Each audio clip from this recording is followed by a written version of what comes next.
Ladies and gentlemen, welcome back to ETN, the most European podcast in the world. What a day today. We've got a lot of news. Everyone's been seeing what's been going on with the labs, Anthropic, OpenAI, the Department of War in the US. More importantly, before we get into all of that, we have a new partner. It's Framer.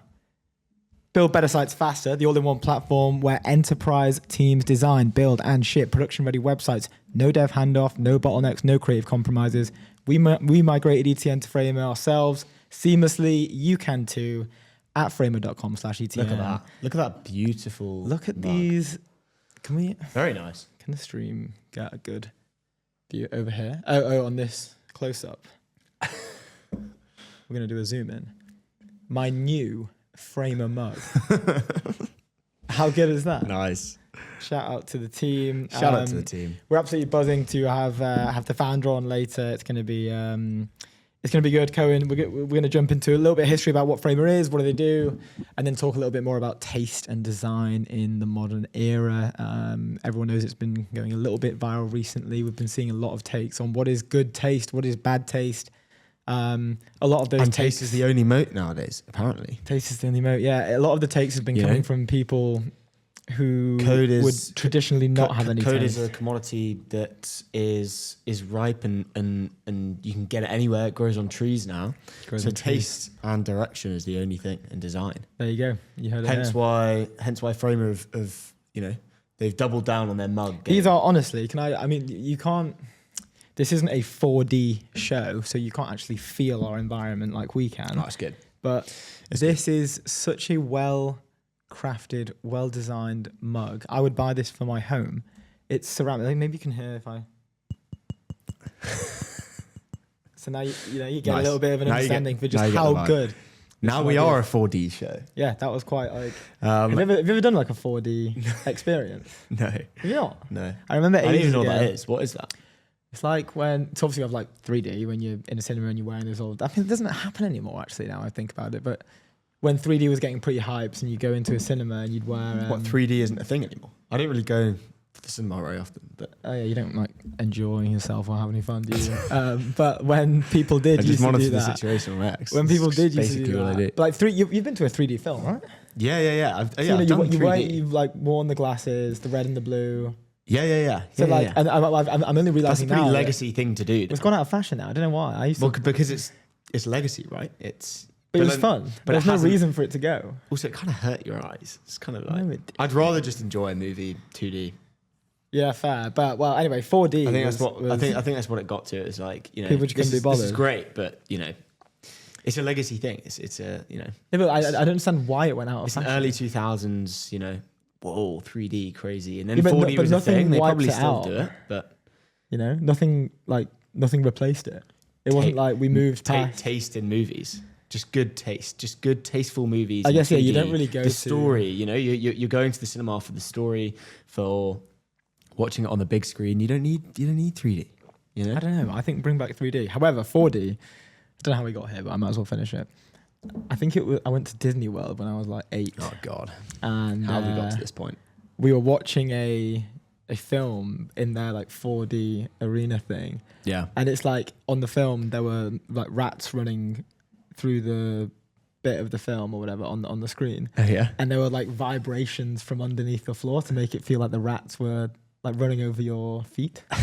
So that was like the 4D experience. That's which pretty I cool. thought was quite cool. Well, hopefully we don't have any rats today. But anyway, just quickly, leave outdated business banking behind with Airwallex, the all-in-one financial platform built for the pace of modern business. Multi-currency accounts, corporate cards, expense management, online payments, all in one platform. Go to airwallex.com. Boom. Let's jump into the news. There's beef. OpenAI have signed the deal with the government. Anthropic. Huge beef. Let's dive in. I was going to say, should we just go over the guests maybe before? Nah. Just go straight in. Yeah, straight in on the news. Yeah, guests. Cool. Let's do it. Guests can wait. Apparently, we'll wait. This has been a developing story. I think maybe let's do the article first. And we're not going to pull this one up because there's so much to go into. We can just read this out. But if you've been not living under a rock, you will have seen. We're going to break it down. Anthropic is currently battling with the Trump administration for the use of Claude internally for sort of use cases related to the current war and I guess ongoing wars in the future. They wanted full-blown access to the models, and there has been a whole saga surrounding this, and we can break down the saga in terms of like a chronological order, how the story is developed. But before we do that, these two pieces of news are relatively breaking. One has just broke that we'll go over after this one, but essentially Anthropic is set to sue the Trump administration after the AI lab was labeled a security risk by Peter Westgart. So Anthropic has promised a legal challenge after it was labeled a security risk by the Pentagon and banned from government contracts, escalating a battle between the AI lab and the Trump administration. US President Donald Trump on Friday gave Anthropic 6 months until it is cut from government contracts, saying the AI startup made a disastrous mistake in challenging the Pentagon over military use of its Claude technology. Just quickly here, 6 months for the government to roll off Claude. If we just think about now how much changes in a week. How much 6 months is, yeah. Like there could be AGI. They were saying the reason why it's 6 months is, I think the article mentions it, right? It's it allows for something to happen. Let me try and find it. Well, President Trump said just at the top of the article on. Oh really? Literally right at the start. But the president said on a Truth Social post, because as we know, Donald Trump doesn't use X. I think he was banned off X and then was sort of reinstated by Musk previously, but I think just decided to keep using Truth Social, which is his sort of equivalent of the platform.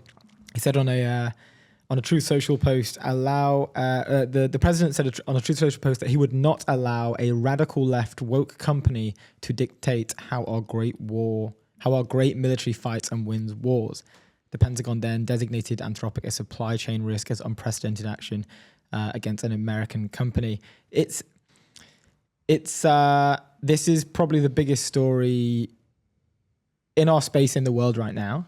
I think it is broken technology barriers, obviously, because there's a deeper debate here where it seems to have like politicized AI labs in a way, right? Like sort of more liberal thinking individuals are now leaning towards Claude, and I guess the hardcore, maybe right-wing people who are more aligned with OpenAI's relationship with the government. Just to maybe go over like how did we get here? What does the chronological flow look like? We've kind of mapped this all out, and I think it starts really back with the Venezuelan situation. And people saw like this when the US very sort of efficiently and quickly captured Nicolas Maduro. There was a leak on, this is between like January to Feb 14th essentially, but there was a leak on February the 14th. The Wall Street Journal reported that Anthropic's Claude was used in the raid via a partnership with Palantir. This is when all the memes of Maduro came out and he's wearing like a Nike Tech fleece and a helicopter. And everyone's like, huge sponsorship opportunity for Nike. Maybe not their typical marketing. They didn't consequently lean into that. They did not. I could see certain that wasn't. That makes it sound like that was the reason why. No, sorry, why they thought that they were. That Claude was involved. No. So wasn't because of that. That was initially starting rumors of these tools that everyone knows and loves being used in a military setting. So Anthropic then issued a guarded statement saying we cannot comment on whether Claude was used for any specific operation. Any use is required to comply with our usage policies. Then we come to Feb 15th to Feb 23. This is literally just Feb gone. The government, which was pretty frustrated by Anthropic's interference in military operations, demanded a new contract with any lawful use clause. So Defense Secretary Pete Hegseth met with Dario at the Pentagon on February 23rd, and Hegseth basically gave him a hard deadline. Dario had to allow the Pentagon full access into Claude by Friday at 1 minute past 5 p.m. and to drop his red lines, which is a quote. Hegseth's sort of stand here was that American warfighters will never be held hostage by ideological whims of big tech. Basically, move out the way, let us do our job with the thing that you guys have created. You're your company policies don't apply to the Department of War and the US military. And this was unfolding live on X. I'm surprised. I don't know if anyone predicted this, but I'm surprised this hasn't almost like been predicted. I've never seen anything within predictions, but you can imagine with the military, if something happens and they're going to use the best tools on the market, right? And if they can use frontier AI models, and at the moment Claude is easily at the top in my opinion. And I think in you can see that on the Polymarket graph. It's literally like the best model by far. It's just like you could have predicted this, right? The military are going to do the best that they can to do the job that they can. They're going to use the frontier models. They're going to use the best things.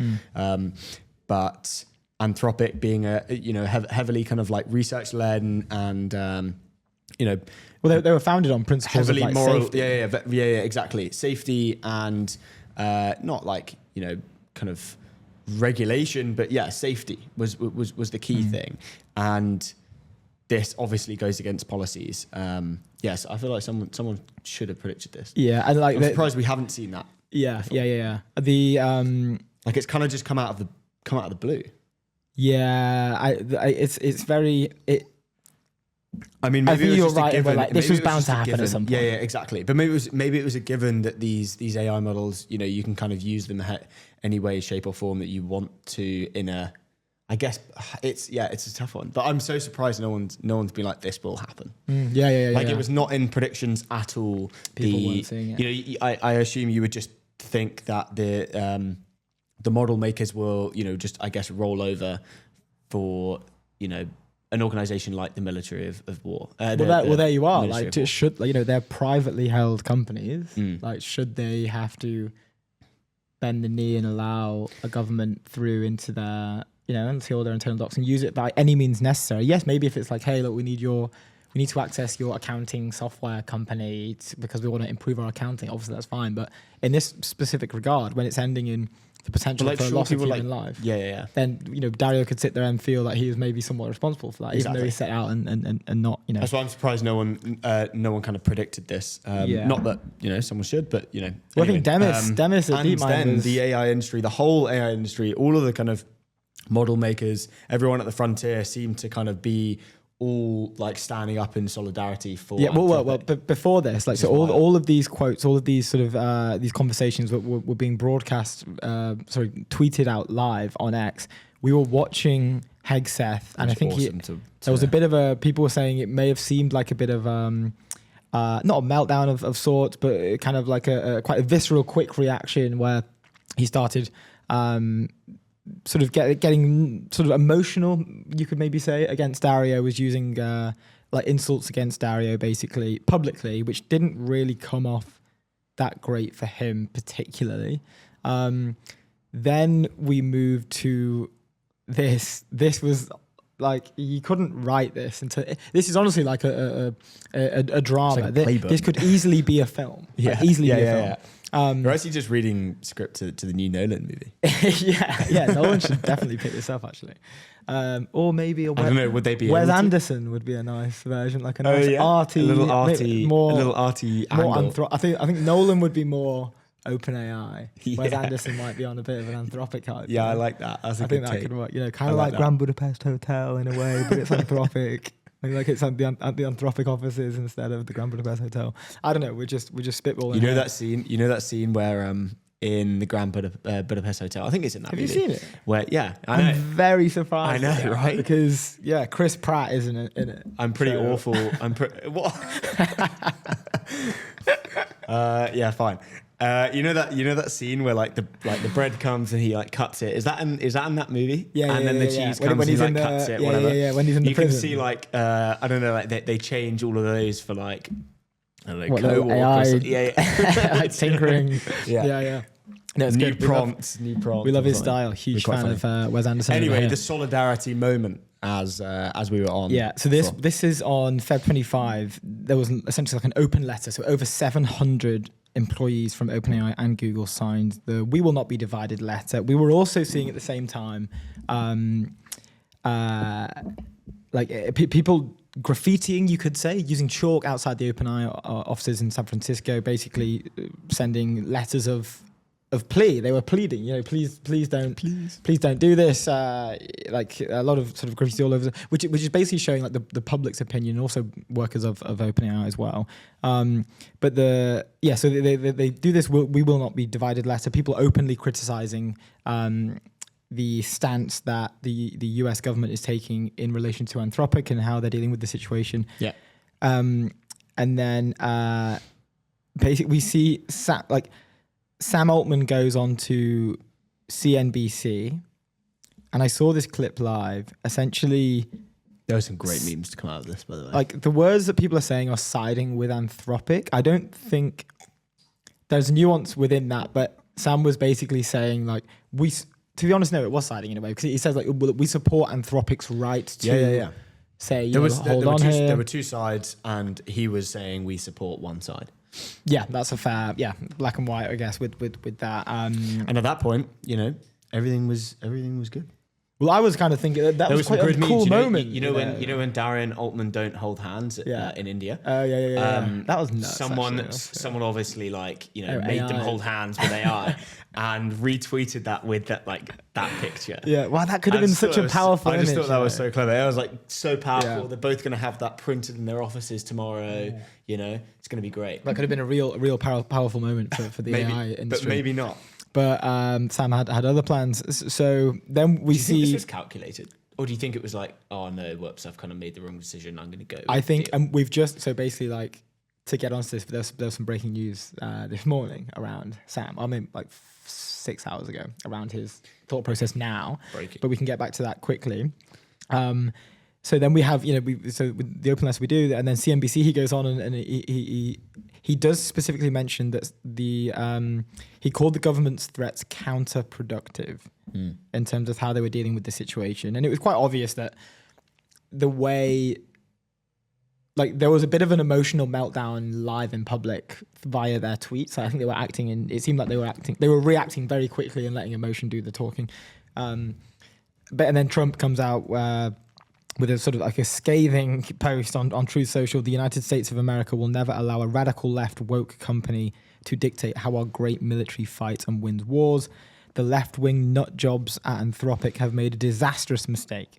And then this is now where we come into the supply chain risk to national security. This is Secretary Hegseth formally labels Anthropic as a supply chain risk to national security. A label usually reserved for foreign adversaries like Huawei. So now this sends a very dangerous message to any American, not just AI lab, but any American company, in the sense where it's if you don't allow us or if you don't behave, then hey, buddy, you're foreign. You're a supply chain risk. Your class is you're not one of us, which is dangerous, right? Because it's kind of sending a message to any other US company, we can do this and we will do this if you don't sort of regardless of what the current public opinion is or where the public are leaning. If you don't do this, this is a problem. And there's also a counter argument to this in the sense where, yes, people might not be supportive of using the technology at the frontier technology in terms of fighting warfare and defending one's country against others. But I think in a weird way here, it kind of shows, not to get too political, but it kind of shows the amount of trust that these leaders do have in the individual that they're sort of promising access to, right? Because if it was going to be used for defense or something like that, then maybe it would be okay, but it's not necessarily defense. Maybe it's related to offense now. Okay, well, do we trust them to abide within the confines of what we discussed in terms of... Well, look, it's hard. As I mentioned before, it is a tricky situation, because are you now, we're only... Think about now, it's the worst the models will ever be. In 6 months, they'll be far better and probably way better than how the military are using them now. And they're bypassing some of the regulations and things that these private companies have put in place. And if you think about it, in 6 months' time, especially, or in the future generally, it will be the military will have to, or organizations similar to the military will have to, lower the performance threshold where they could get a job done faster or more convincingly, regardless of what that job is, with a model that doesn't have all of the regulation, or you follow the rules, but it's like you're a government agency. Should they have the rules? So it's a really it's a weird situation. It's really one that we've probably because not obviously seen. you can have things that people morally and politically don't believe are correct, and some people may believe that they're correct to go and do a job, and then it just brings that whole how are we using the model to do that job? It's really and that was tough. The whole premise was kind of around a nuance of the contract in terms of could they use it. People wanted to have a human in the loop they didn't want just autonomous drones murdering people essentially. They wanted a human in the loop to kind of balance it out a little bit. But we can get onto that specifically as well. But then what does safety guardrails mean? What does that entail? There's so many grey areas of what people say and how they actually act. But then we come into what people have kind of duped the OpenAI swoop. So obviously they raised 110 billion, 840 billion valuation led by Amazon, Nvidia, and SoftBank. This finally comes through after months and months of it being discussed and rumored. There were rumors of is it actually going to happen? Did they actually have the funding? I think Musk was pretty prolific in saying I know they don't have the money. Microsoft didn't follow through. Oh right, interesting. They're not involved. No. Oh wow. And they were. I think maybe they did a bit. Not in this deal. Really? No. Okay, can we check that? I think I'm pretty sure they did. They might have. Anyway, Gemini. But so they closed the funding round, and it was almost like comedy. It was Sam has just come off CNBC. The funding round is announced, but also with the funding round a little bit either before or later. I can't remember exactly the timing, whether it was just before or just after, but OpenAI announced a deal with the Department of War to take over the classified work. Actually, no. Microsoft did not participate in OpenAI's massive $110 billion funding round announced in late February. Microsoft has historically been OpenAI's primary backer. This specific record-breaking round was led by a different trio of tech and investment giants. Gotta love Gemini. Very, very AI response. Thanks to Gemini. Great question. This isn't just a fundraise. Yeah. You're amazing. This isn't just a fundraise. This is a narrative shift. That's a good one. The narrative shift is a good one. And then Altman comes out and he's basically like, hey guys, we did the deal, and then things blew up. Everyone was basically because you couldn't have just written this. It was honestly like a story. Every story has a villain. Every story has a hero. Every story has an underdog, and it was quite clear that whether they liked it or not, these shapes were already forming. The characters were already forming. The story arc was already being created live in front of us, and now we're seeing this divide. Or I guess. Almost like a solidarity, I stand with Claude moment, but it's also now, that's not just the fact that you stand with Claude, it's also a message to the Department of War saying, you can't just bend us to your will. Katy Perry. Katy Perry went viral for switching to the Claude subscription. So what's most interesting now is how Anthropic have been able to kind of change this, and what's now happened because the market seems to has really turned their back on OpenAI. Obviously, they've just raised $110 billion of latest funding, which is that the largest private deal ever? I believe it is. It must be.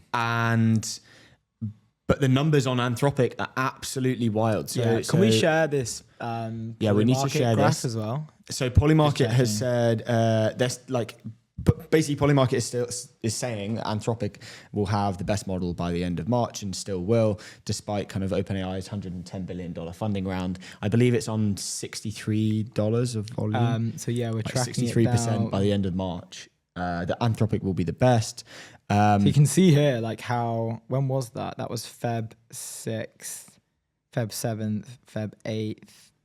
Google still winning. Anthropic takes it on Feb 11th, which I guess related to the new. Oh, then Google come up again. Okay, and then around the news. Okay, so this, this story of this relationship is the thing that has put them in the front. It's like a huge bifurcation, right? And it's so interesting. Like Claude now tops the US App Store over ChatGPT after the OpenAI Pentagon deal.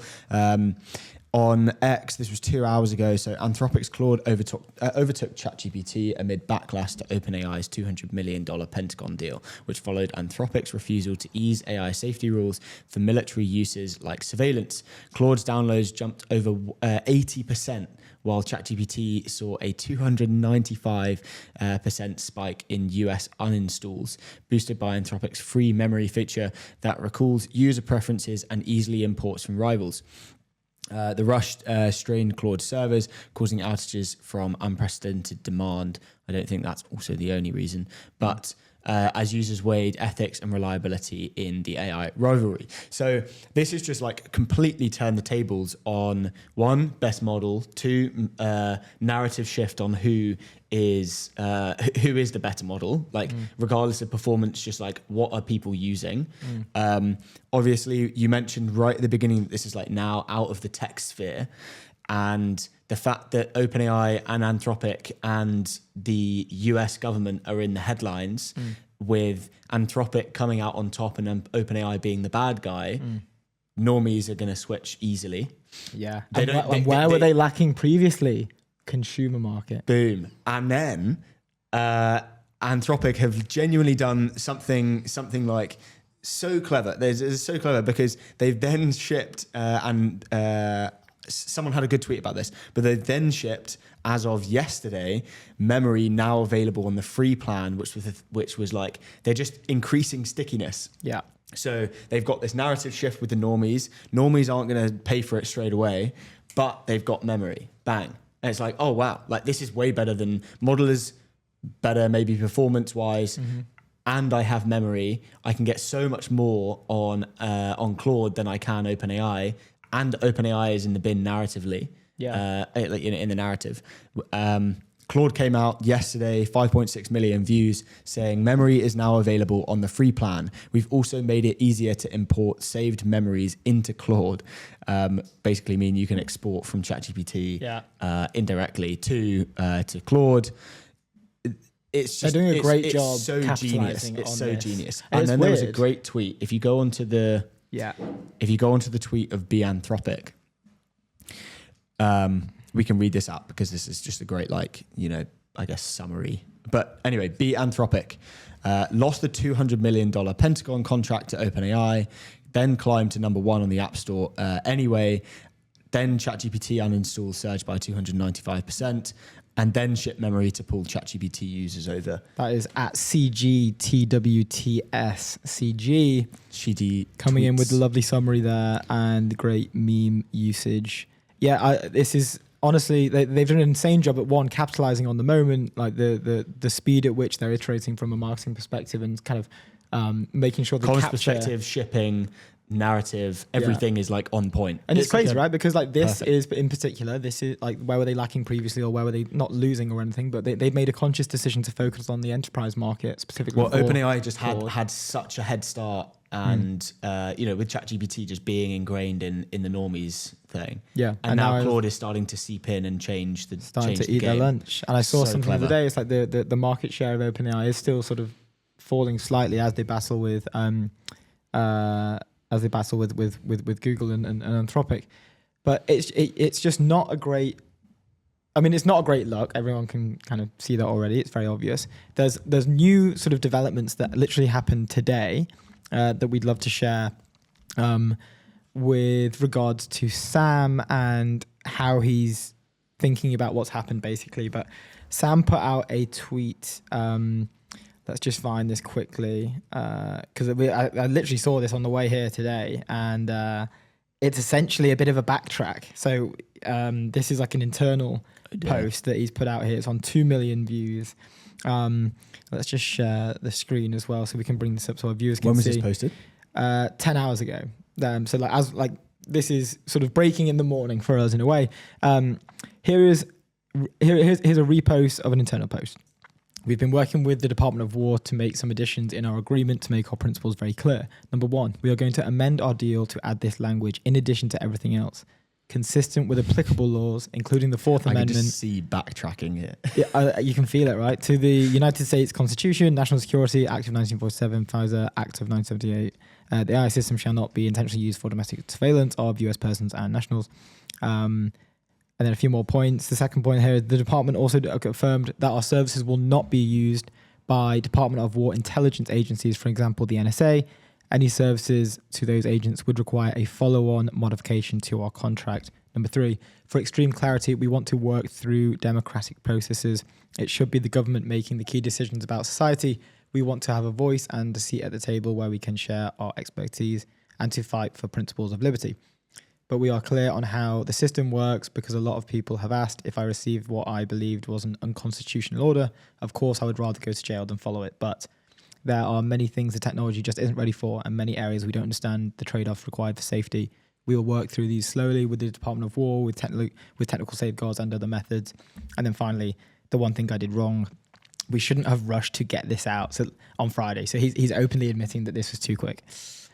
The issues are super complex and demand clear communication. We are genuinely trying to de-escalate things and avoid a much worse outcome, but I think I just looked opportunistic and sloppy. A good learning experience for me as we face higher stakes decisions in the future. In my conversations over the weekend, I reiterated that Anthropic should not be designated as an SCR and that we hope the Department of War offers them the same terms we've agreed to. We'll host an all-hands tomorrow morning to answer more questions. So this, not only is this a message to the public, this is also a message to the employee. In the FT article that dropped? So yeah, let's get that up actually, because that's a good... because if this is only on X, like... No, it's in the FT as well. The FT did a great job. My dad's not on X. Picking... He might read the FT and be like, kind of like that OpenAI guy. Yeah, this AI thing's really taking off. So the FT came out with this literally, how long ago? 8 hours ago. This was before the tweet. No,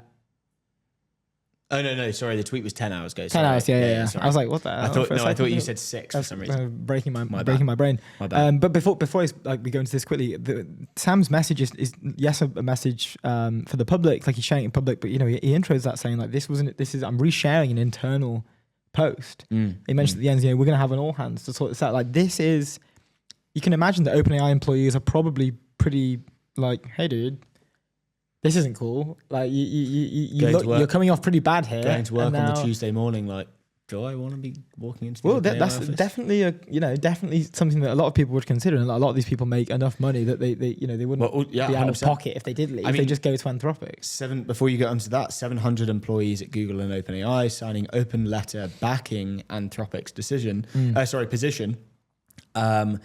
And surely that's like a great position for Anthropic to be in a hiring I would have recruiters straight into the nearest coffee shops all around the OpenAI offices. Do they have the emails of all the employees that signed that letter? I'm sure they do. Maybe not, but they definitely have the names. I'm sure. I'm sure that run an email ad campaign on those guys and get them signed over to Anthropic straight away. Absolutely. It basically just accelerates one narrative of non-techies switching over, which was the only thing that OpenAI had at the moment. Yeah. Model is already better. Devs are using Anthropic. Claude is shipping. Anthropic is shipping like absolute crazy to beat the Peter acquisition and OpenClaw, and they're doing a very, very good job to kind of combat that.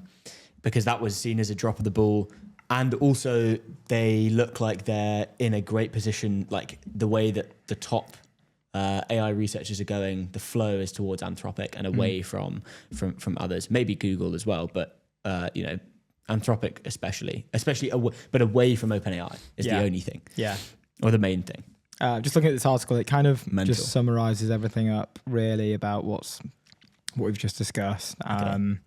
I also want to touch on if you go onto the Akash post, this is good because he has a good quote in this, and I think it's worth reading out. So Akash Gupta, obviously known on X for kind of posting a lot of his reactions.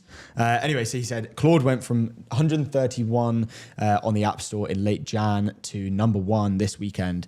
Do you want to get this on screen? Sorry. Past ChatGPT, free users up 60% since January. Paid subs doubled this year. Daily signups breaking all-time records every day this week.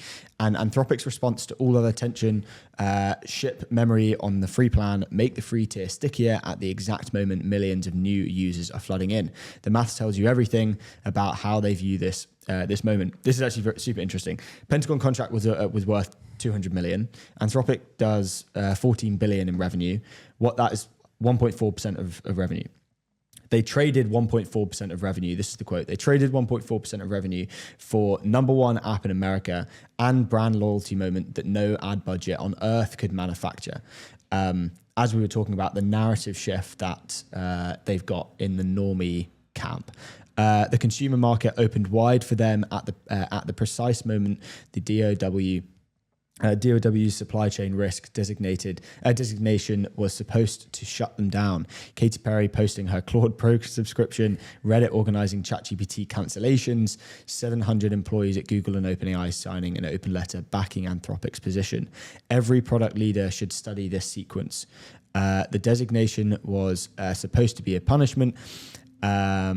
Anthropic converted it into the largest consumer acquisition event in AI history, then immediately shipped product to retain every new user walking through the door. This team is operating at the highest levels right now. A little bit of AI slop in there, but it's a good take. It is a very good take. It is a good summary. It's so true, right? It's like, do we want to have this addition of 1.4% of revenue, or do we literally change the game, completely turn the tables on the narrative of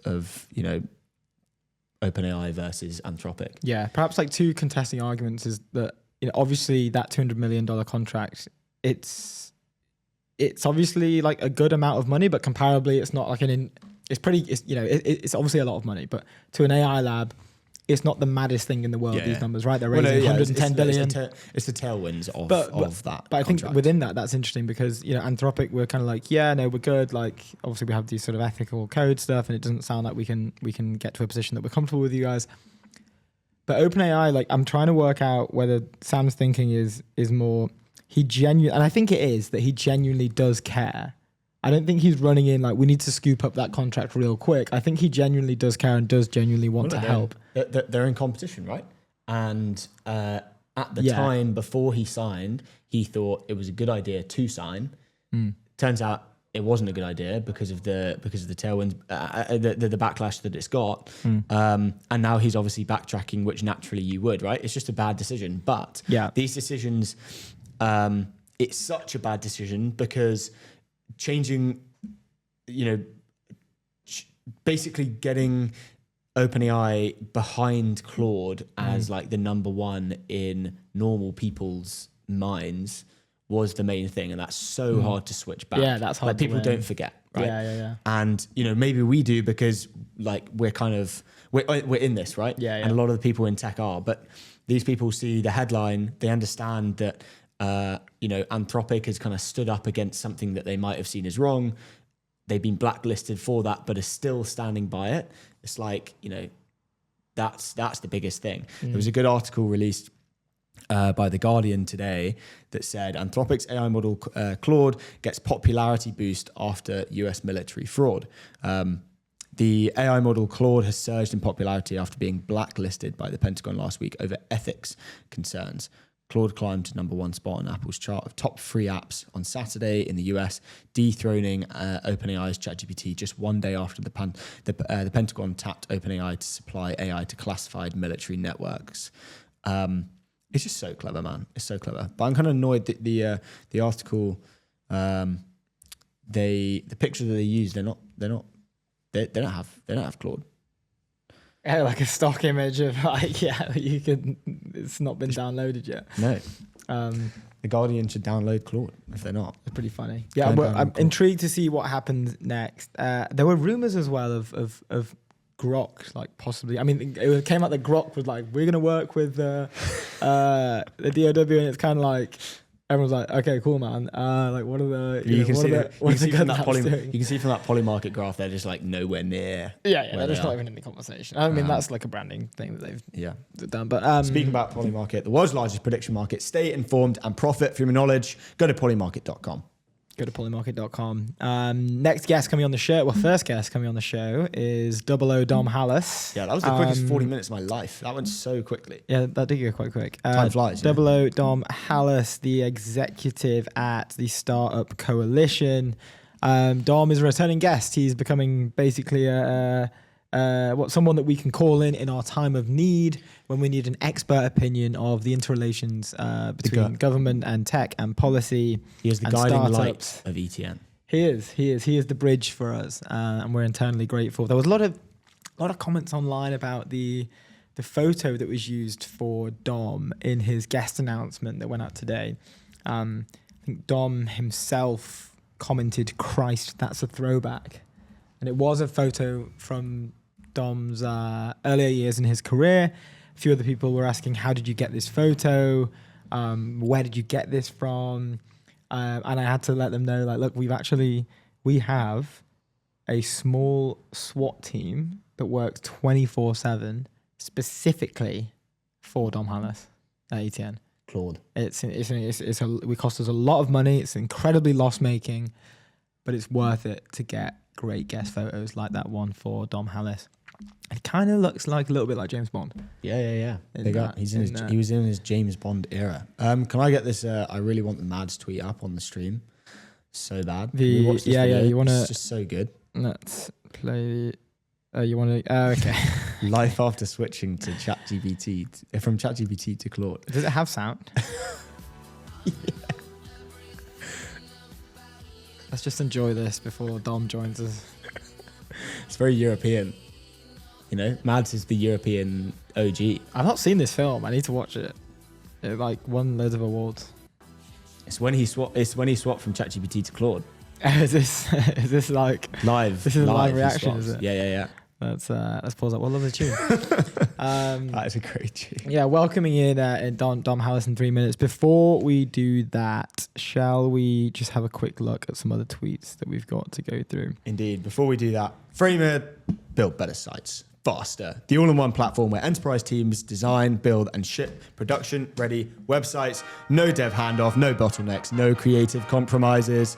We migrated ETN to Framer, and it was easy, dude. It was easy. Two non-technical guys, as is very, very, very hacking obvious. away, but realistically, Framer just made it easy. But anyway, go to framer.com.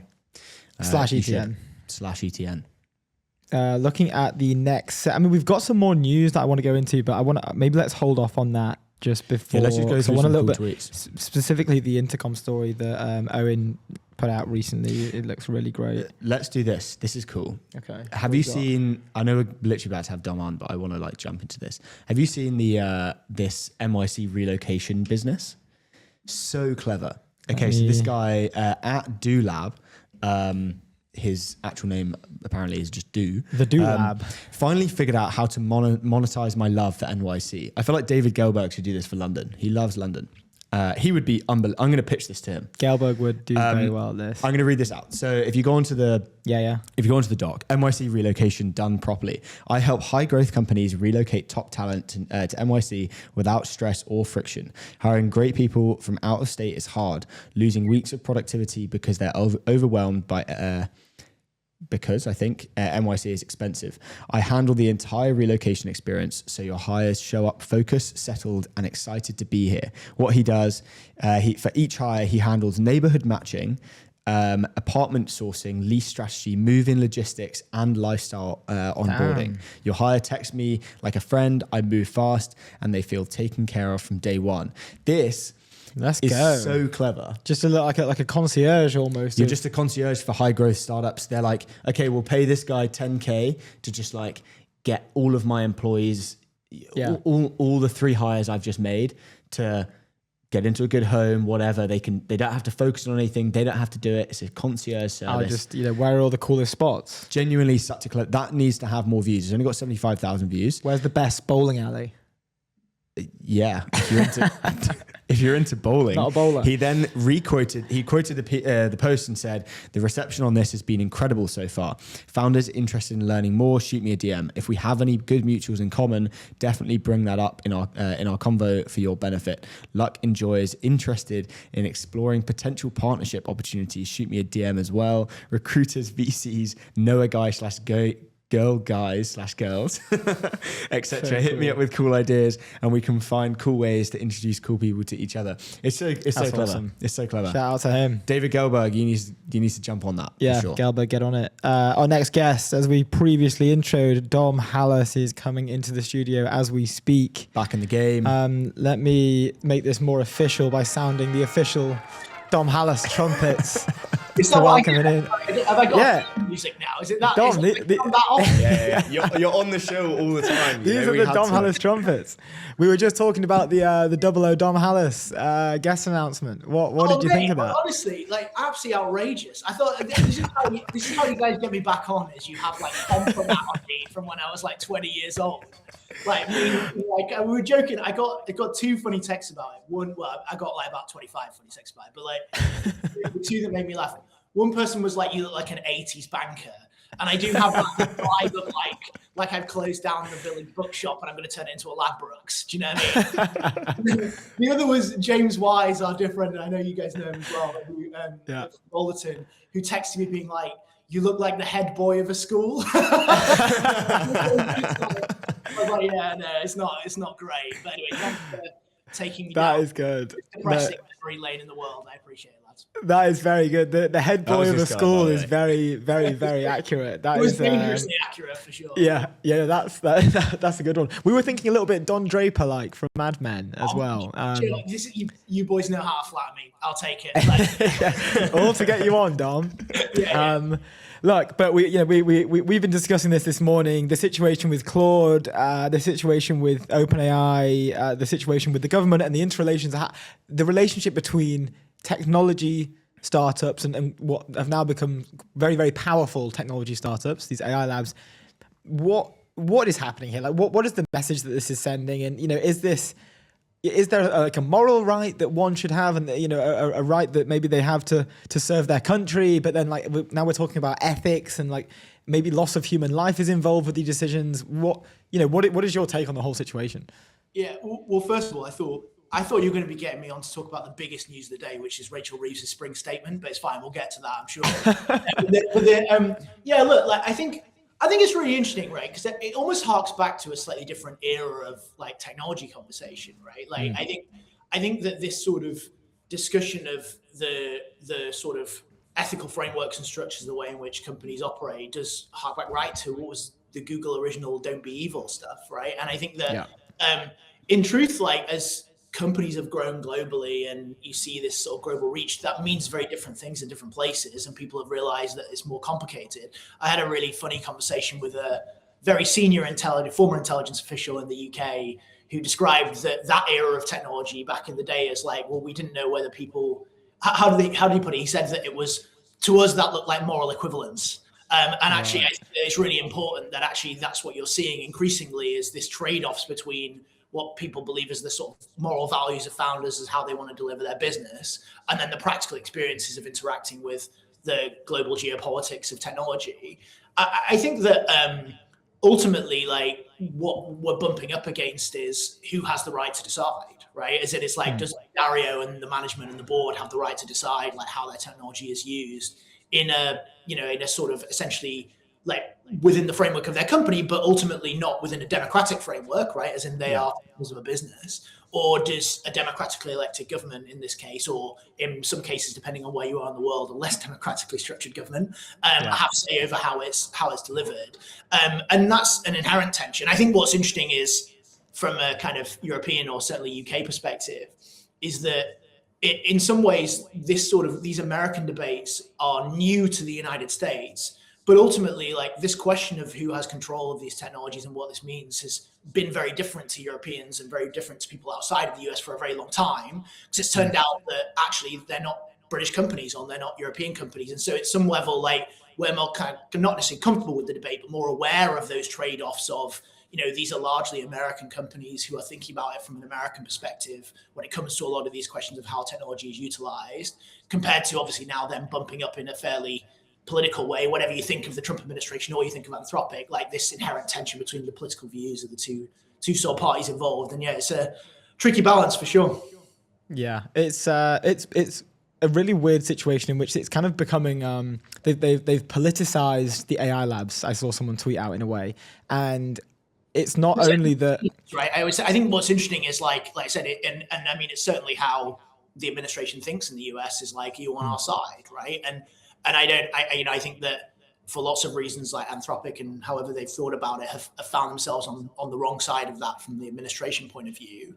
I think the question is, if you look back at the past sort of 10 years, it's quite clear that a lot of certainly the large American labs, but also the large American tech companies have gone on a journey with this stuff and they worked out how to come to more of a kind of accommodation with the current administration and the people who run it.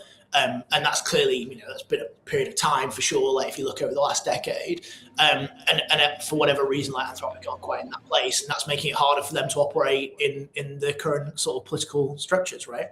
Yeah, and it's also a very weird precedent in the sense where we saw, and this usually happens when some sort of narrative breaks out of its native space, in this case the tech space, and goes a little bit more global, where celebrities will start to jump in and essentially like align themselves with the political leaning of like either side of that argument. And in this case, it's kind of like Anthropic is maybe viewed upon as like a more liberal stance, and OpenAI the counter of that. We saw Katy Perry cancel her OpenAI subscription and then buy a Claude Pro Max subscription.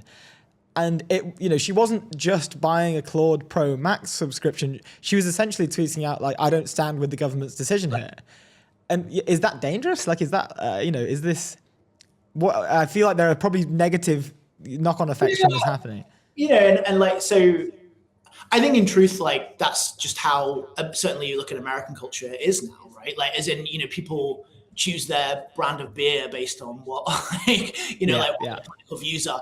There's almost an entire cottage industry of essentially, I don't know if you've noticed this in recent years, but of manufacturing essentially mass market consumer goods, but with basically big words on it saying like, we are not woke, right? Do you know what I mean? It's like, so and they all market through like certain channels to certain people and it's targeted in certain ways. And clearly like there's some commercial value in it for those set of people and vice versa for everyone else in signaling.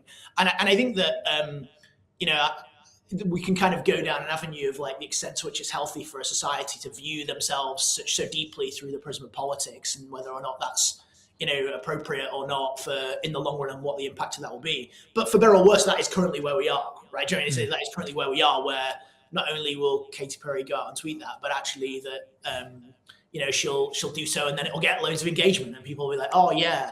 It's like I said, it's like supporting a football team, right? Do you know what I mean? And it's actually it's like fragile, right? As it turns out, like I don't judge my, my sort of model quality based on which like political, you know what I mean? But then some people will, right? And like I think you can't control that. That is the world that we're in. And I think actually in some ways, and this is obviously I spend all my day kind of thinking about politics and the impact of geopolitics on this stuff. It's like at some level it's healthy to at least acknowledge that is what we're doing. Whereas I think for a long time, and to go back to the kind of European perspective on it, I think for a long time we weren't sort of that existed as de facto state and we weren't acknowledging that. Whereas now I think there's a much more awareness of whether or not it's right or wrong and the right balance we've got to strike on things like sovereignty and all these really big questions.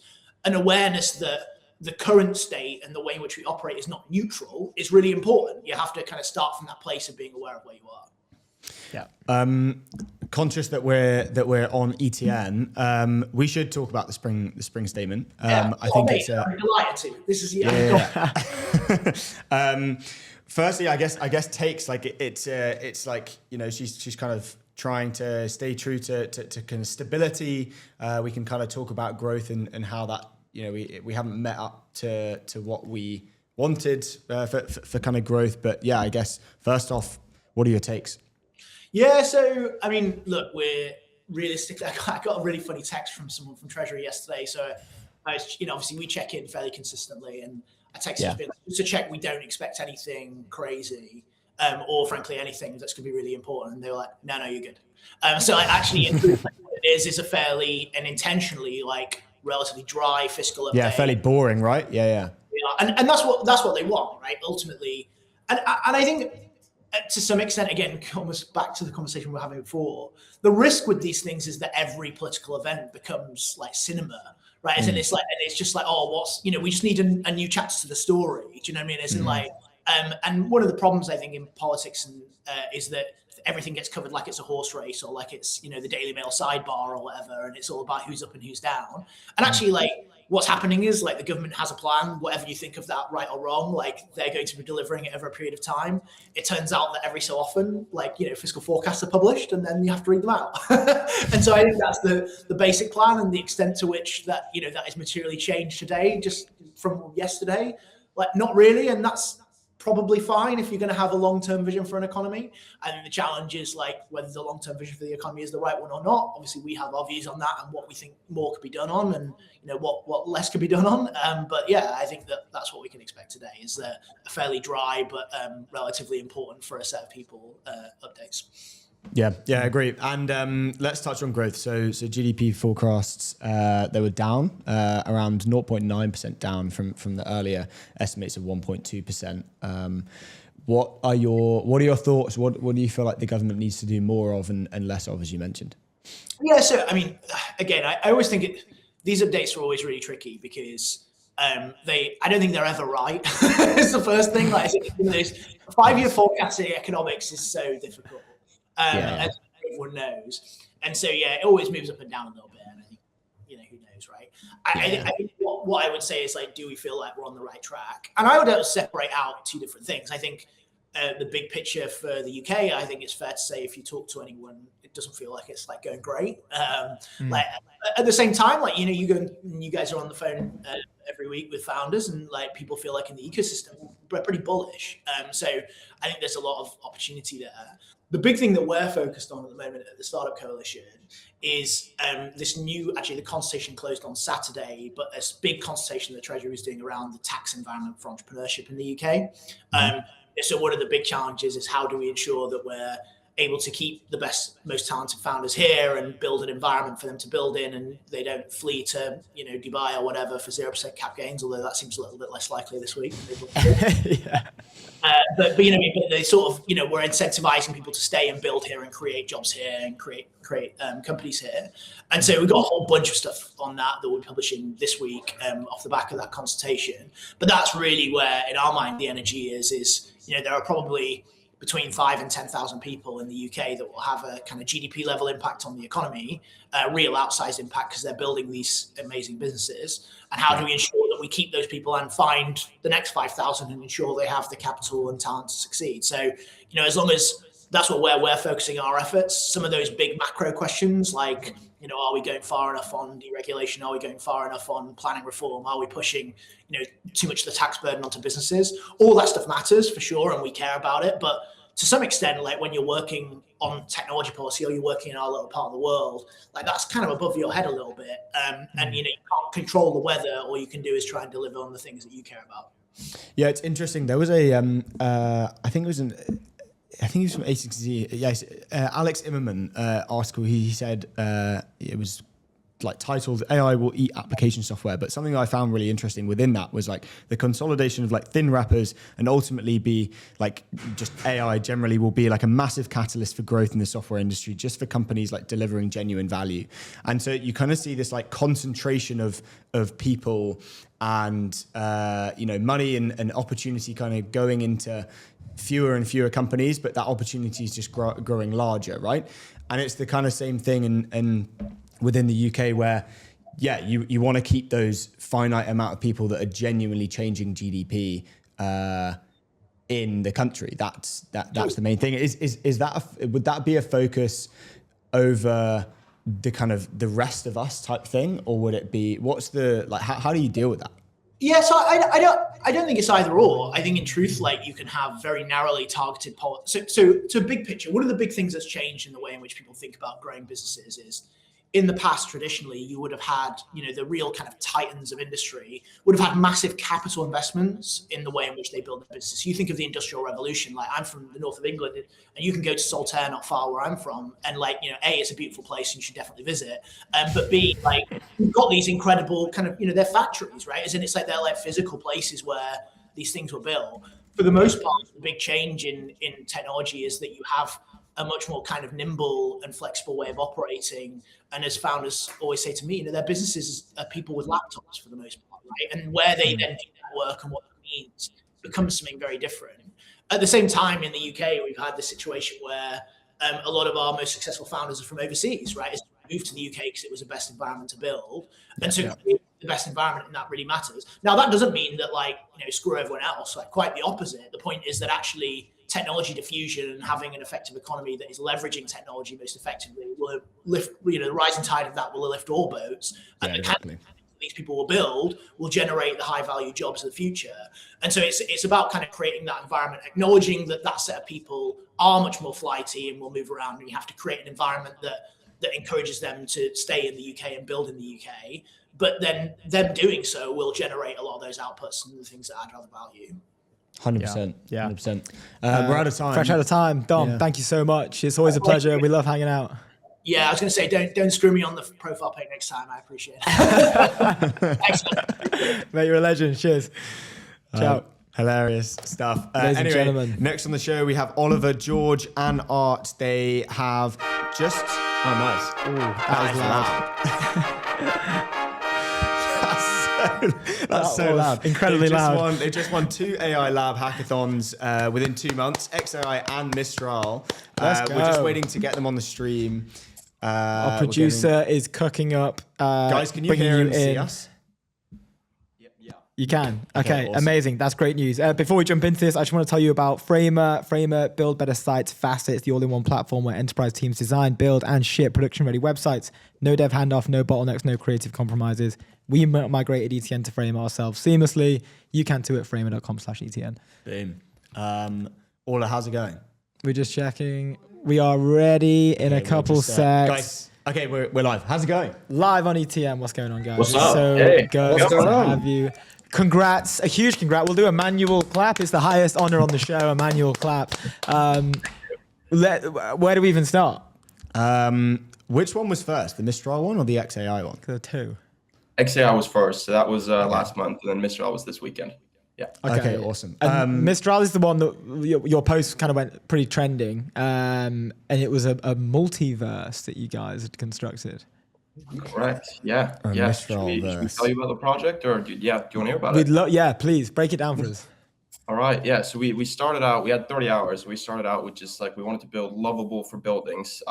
We built that in an hour. So we had 29 left, and from there it went kind of crazy. We got feature creep. We added agents that could build the buildings, and then we added driving cars, and you could fly planes, and all of a sudden we just kind of had civilization going.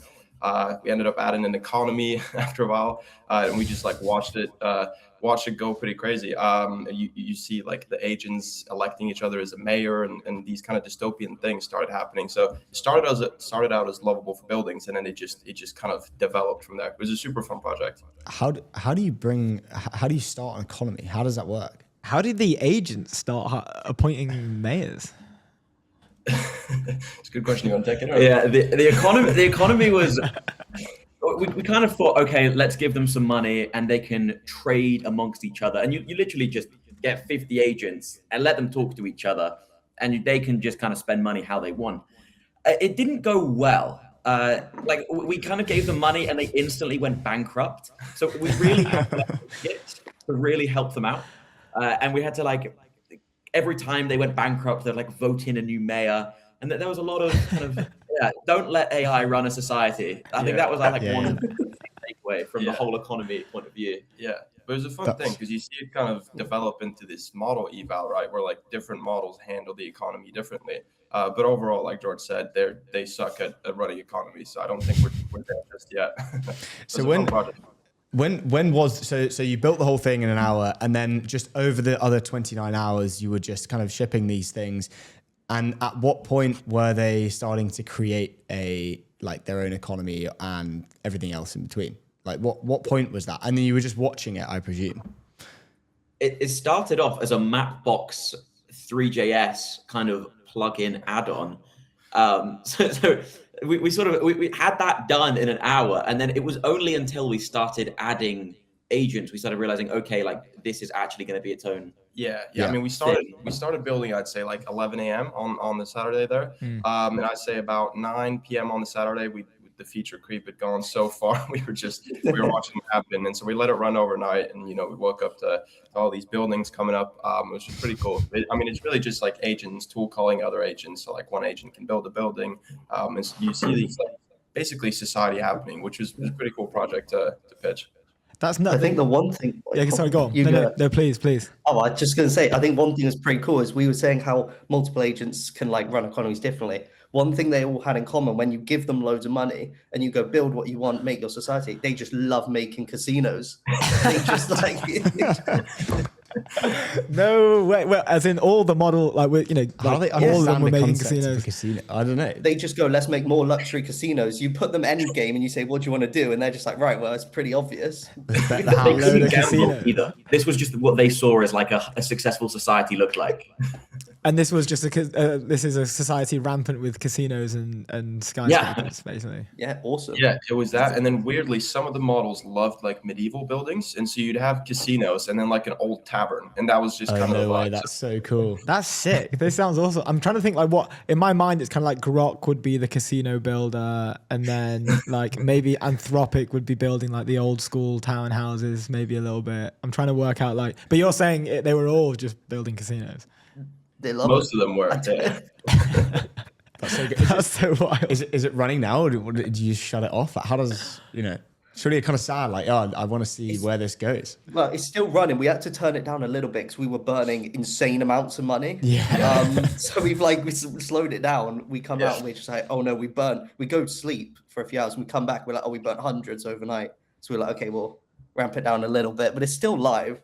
No way. And people can like join with X. They can auth, and then they can like claim a plot, and you can play like alongside the agents. And like in my mind, I'd start getting like emotionally attached to the world that I've built, and I wouldn't want to turn it off because then what happens if you turn it off?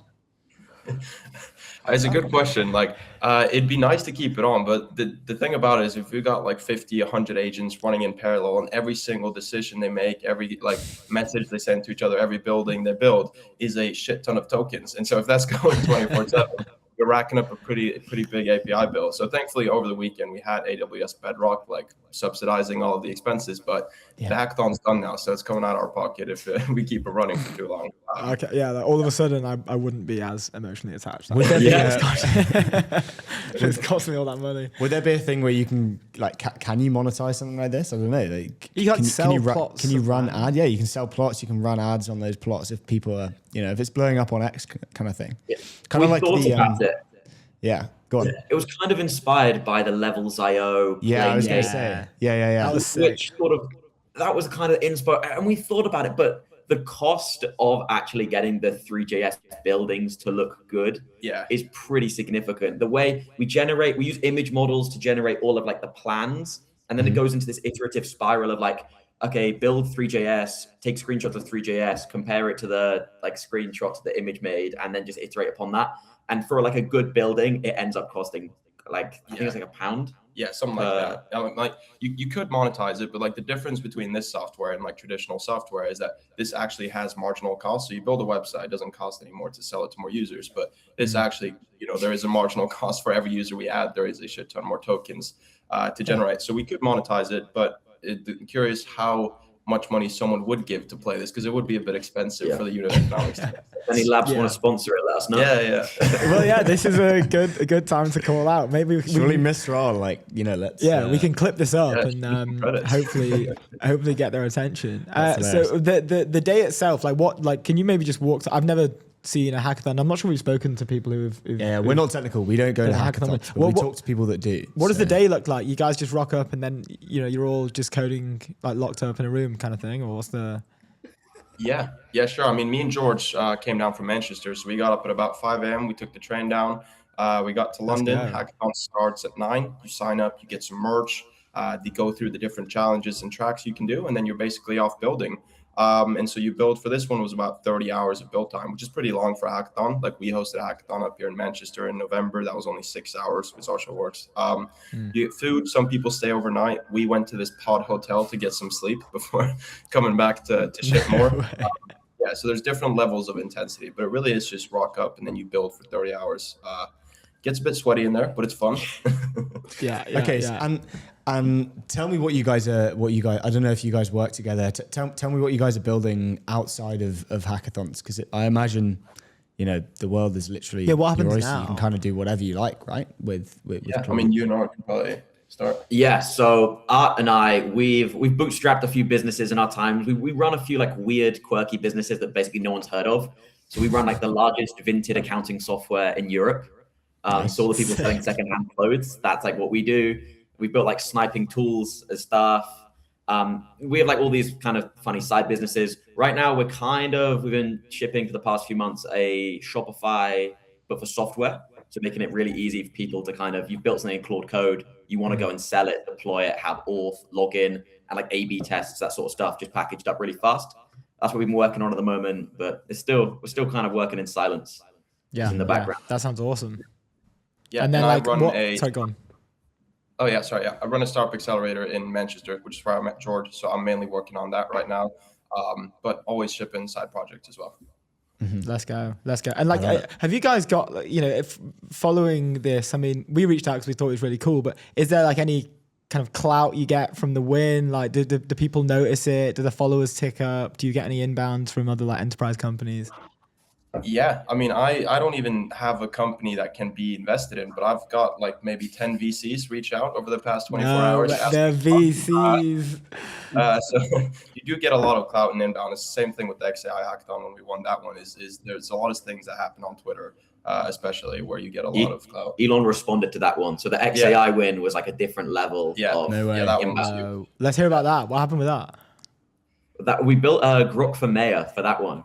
So it was, we collected all of like London data sources. There's loads of APIs. It's actually really good. There's loads of data transparency. Yeah. So we turned all of those into MCP servers, which you could like tool call. And then we just gave it to Grok and basically just ran it constantly going, find interesting stuff. And then we connected it with like video gen, image gen. And we said like 11 Labs, make a campaign video and then post about it on X. So it did that. And it went absolutely insane. We managed to win that, and we get to go to SpaceX soon. Yeah, so the winning prize was watch a Starship launch at Starbase in the lounge there. So hopefully sometime in March we're going to Texas, which would be pretty cool. So we're excited about that. Yeah, X went insane on that one. That is so awesome. Wait, how like did the like the XAI team reach out to you and tell you like, hey, we're gonna go? That was the prize. Oh, that's the prize. Okay. That was the prize. Yeah. But then you also get like people from talent acquisition on these companies reaching out as well. So hackathons are actually a good way to get jobs if anyone's looking for a dev job. Go to a hackathon. If you can win. If you can win, you got to win. If you can beat it. That's so crazy. We're coming up towards the end of the interview as well. I want to ask. Well, you've got one more. I was going to say, what's are you guys going to another hackathon? What's the next one? Are you going to try and do three for three? I mean, I feel like we got to tick off all the labs, right? So if Anthropic or OpenAI does it, we're going to be at those for sure. 100%. We don't have one dialed in just yet, but we're ready. Let's go. Nice. We love that. When you do 3 for 3, come on the show. Yeah, come back. You have to win though. You got to win. Open up the economy and the mayors and all of that kind of stuff, and build another multiverse or whatever it's called. And get some podcast studios in there as well. We can like agentically report from within your multiverse. That would be pretty cool. I like it. Where can we, is there anywhere that we can send people, like any pages, any profiles that you want to push anyone to, like a free shill, if you will? I guess follow us all on X is a good start. Maybe you want to shout out Dan. Shout out Dan, by the way. You guys had him on earlier. Not like a few weeks ago, maybe. YC AI Daniil. He gave us Daniil. He's such a beast. How do you know AI Daniil? We interned with him over summer. And he gave us a shout out, so we wanted to return the favor. What a gangster. Yeah, he's really cool. We just saw Paul Graham signed his Mac Mini, which is dope. Cool. Guys, thank you so much for joining us. Congrats again as well. Really cool. We'd love to stay up to date with what you're doing. And yeah, keep smashing it. Thank you. Thanks so Appreciate it, much. guys. Awesome. Thank you, guys. See you Ciao. soon. Cheers, guys. Appreciate it. Yeah. Awesome stuff. Before we have the next person on the show, leave our digital business banking behind with Airwallex, the all-in-one financial platform built for the pace of modern business. Multi-currency accounts, corporate cards, expense management, online payments, all in one platform. Go to airwallex.com. We are welcoming in Rob Desbres, general partner at Seraphim Space. I think, and congratulations are also in order as well for the recent news on your end, Rob. But we're just seeing if we can bring you into the studio. You are live on ETN. Welcome, Rob, to the show. 100 million fundraise specifically for space, which I've got a bunch of questions I want to ask about. But firstly, congratulations on the raise. How was the process? How was the appetite to fund something like this? Thank you, and fantastic to be invited to do this interview today, and really bring to life why we're so excited about space. And in terms of the recent fundraise, well, it's very much focused on early stage opportunities. It has taken, to be honest, about 18 months, 2 years to raise that sum of money, which I think evidences where the fundraising market is today. But from our perspective, people are really buying into the space opportunity, and space is now very much perceived as dual-use technology. So we have very strong defensive tailwinds, but really catalyzed our fundraising over the last year. So we've already made 17 investments out of that fund. That's 17 across the US, Europe, and the UK as well. But that builds out our overall portfolio now. So we've supported and invested into 149 companies across 33 countries. And in terms of our total AUM, we're now $550 million across our listed fund and our venture fund as well. You love to see it. Congratulations, guys. It's awesome to hear, and especially for such what is becoming an ever increasingly more important area to see this cash flow into. Just sort of getting started, I'd love to ask quickly about the Seraphim, the space index. From the research we did, it kind of looked like this was a kind of like a health check on the industry. Like, is there cash flowing into it? Can you maybe just tell us a bit more about what that Seraphim Space Index is? Absolutely. So we launched the world's first venture capital fund focused on space in 2016. And we very much saw a role as being market makers. And if you're going to be a market maker, you've got to be on top of the data. So we've always been led by that primary research into the market, understanding how much capital is being deployed, where it's being deployed, what businesses it's being deployed into, what are the trends, both from a tech and a geographic perspective as well. And when we started out, $1 billion a year was being invested in 2016, 2017. Last year, 12.4 billion was invested. So over that 10-year time period, we've seen a 12x increase in the amount of capital. And space is outpacing the general VC investment market at the moment. So we've had 10 quarters of consistent growth in the deployment in space, whereas the main market has pretty much plateaued during that period since the highs of 2021. So outside of AI, it's probably one of the fastest growing areas for investment at the moment. And we think that's because space is addressing some very real problems that exist today, and we're starting to see those solutions coming on stream. The early investments were into that kind of core infrastructure. Now we're seeing that movement into some optimization of the space infrastructure we've got, and also increasingly into AI opportunities to really bring real insight from that data that's being produced in space as well. Undoubtedly, there's been two key tailwinds there. So originally, sustainability, climate change, and then more recently, over the last 18 months, it's been very much driven by defense and the need to solve the defense deficit from a capability perspective. And backing those companies that were built for the commercial market, but are now pivoting into the significant defense opportunities as well. So we've seen more capital in the last 4 years coming into space than the rest of history put together. So it's a really exciting time to be in space. But it's not just the capital. Ultimately, the influx of capital only lasts for so long. You have to demonstrate that the business model of space is working and people are getting returns. And we're already seeing a very healthy IPO market. And we fully returned our first venture fund in 5 years as well. So evidencing that investors can really make returns right now. Let's go. You love to see that. You mentioned the IPO market as well, but we've spoke about it a lot on the show. Like we've all seen the SpaceX, I want to say rumors. They're not really rumors. Like everyone knows about it now. And also it's probably quite strategic. What does this do for the industry? Right? Like people are saying that, it's the largest IPO ever. People are saying it's going to suck up a lot of capital, but I would imagine it's, it puts a positive stamp on the industry as a whole, right?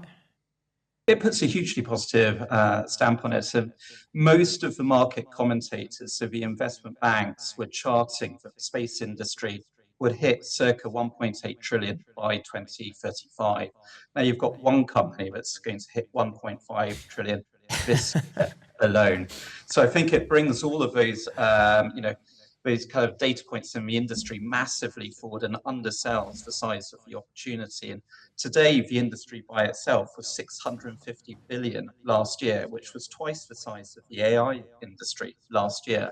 And that's because space has been around for a long time, since the late 50s, and it's existing infrastructure that we're supporting, but just building that out right now. What excites me about the IPO is suddenly there's going to be a huge number of vested high velocity entrepreneurs coming out of SpaceX who are going to be that next wave of pioneering entrepreneurs that are really going to establish space over the next multiple generations and really build that $1 trillion economy we're going to see relatively soon. That's rip. Yeah. Wow. I wanted to ask, because it's obviously, as you mentioned, a fairly legacy industry, and so much data has been built within the industry. There must be obviously a lot of opportunity in a kind of horizontal sense, but I wanted to understand what the kind of main thing and opportunity you guys are looking for within the space industry. What's that, what's that core problem that you guys feel like is the thing that needs to be solved within space, or is that just so horizontal? There's just so much opportunity pretty much everywhere you look. I think you've absolutely hit it there. It's a horizontal play, space, and there is no industry that space isn't going to impact over the coming years. And it's really interesting that our last two investments were actually space biotech companies. So that shows you how quickly this whole industry is evolving. And what we're starting to see is those bottlenecks falling away, but is helping the whole industry evolve. So initially we had to solve for access to space, the cost of launch. We have to a degree solved for that. And certainly by the time that Starship comes online, when it's falling down to less than $100 per kilo, but if we go back to the 80s and the shuttle program, it was $80,000 per kilo. So we're solving for that. Private sector space stations will be on stream by the end of this decade, and we're starting to also look at downmass capability as well.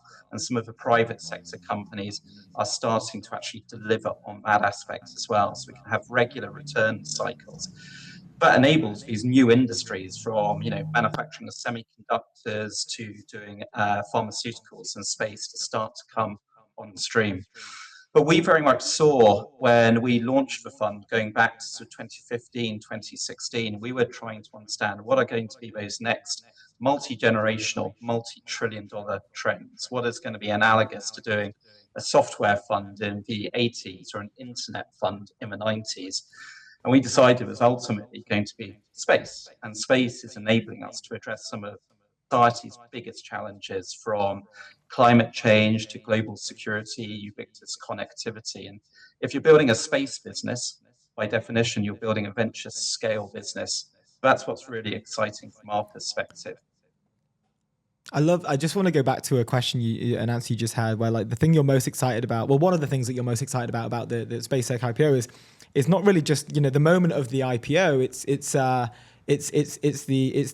the shares that vest from the internal employees, and then their ability to go out and it's almost like a redistribution of elite level talent in the industry, right? They're going to go out and they're going to start building their own startups. But I had a question down here. Like, do you think that the SpaceX IPO will do will have a positive impact on space startups valuations? Is this going to see, multiple, like we've had Icarus Robotics on the show, who they two really young guys, they were trying to decrease the cost of labor in space. I'm not sure, I'm now thinking if they were to start that company post SpaceX IPO, they could probably raise a lot more at a much higher valuation. Like, do you think that we're going to see a trickle down effect from this IPO for these smaller startups? I think we will see a trickle down effect in terms of appetite and interest. I think we've seen a huge amount of money coming in at the earlier stages.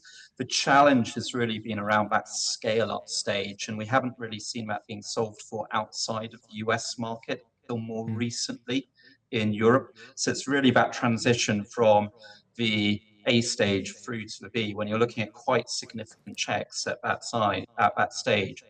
And the challenge there is that it's still seed investors who are making those investments, but are suddenly looking at the financial risk of being on the hook to support that 50 million Series A, Series B round and not having the capital to do it. And then the traditional scale up investors not understanding what good looks like and what the different milestones are. You can't look at customer growth, customer acquisition, revenues. That just doesn't exist within most space plays at that stage. So I think what the SpaceX IPO will do is encourage the later stage capital allocators to start taking space seriously, to build a space investment thesis and strategy. We've seen that a little bit over the years, particularly with the sovereign wealth funds, but we need more of that. We need that flywheel effect, and we need that healthy IPO market to come through as well. And I think also a lot of people who invested into SpaceX over the last 10 years, they're now going to have liquidity as well to go back into the market too. So overall, I think it's going to be hugely healthy for the market. We've now backed, I think, 6 ex-SpaceX employees. We've backed a couple of Blue Origin ones. We're also starting to see in Europe some of Europe's leading space companies who've now hit unicorn status. We're seeing people leave those companies and go into the market with their own startups as well. So that's super exciting. And I think taking a step back, what excites me about this industry is that coming out of universities post-PhD, the talent does not want to go and join the traditional primes. They don't want to join the Airbus, the BAE. They want to go and do their own startups, or they want to do a few years, understand what good looks like, understand what working in a high velocity startup looks like, and then going to take their tech they did at PhD level to go and change the world. So it's a fascinating time to be involved in this industry. And that's super interesting. And just touching on Europe then, and the later stage capital we've had, a lot of people talking about specifically software, so less about space within later stage capital, and the kind of problems that Europe has with keeping companies in Europe and funding them to be able to do that instead of kind of going to look at the US. Is that a similar problem within the space industry, more kind of specifically, as you were kind of talking about, is that a big problem? And do you feel that a lot of the US capital is now looking to fund like later stage deals within Europe? So I think it traditionally has been a challenge within Europe, probably until about 12, 18 months ago, when that started to change. I think we just haven't had deep tech investors who can lead, 50 million plus round. That's always been a challenge. We have seen the European Investment Fund has pushed a lot of capital into the market for space-focused funds, looking traditionally at sort of seed, Series A level. So we've seen companies raising quite a lot, but then being challenged when they're looking to raise the 50 to 100 million kind of round. And to put that into context, if you're building a satellite constellation, you're probably going to be needing to raise between 300 and 500 million to get to a point of consistent revenues and really market dominance at that point. The US investors have been actively looking in Europe for some time, but they do want a US strategy. And I think where we are is still the US is the single biggest market and customer for their products. And in the main, from a space perspective, that is now the US Department of Defense. but has its own challenges from a budget perspective under the current administration. But it is a real driver to VC funding going in. What's probably changed over literally the last year is post the Trump-Zelensky meeting is that ultimately NATO and Europe recognizing it's going to have to step up. It's going to have to address the defense deficit.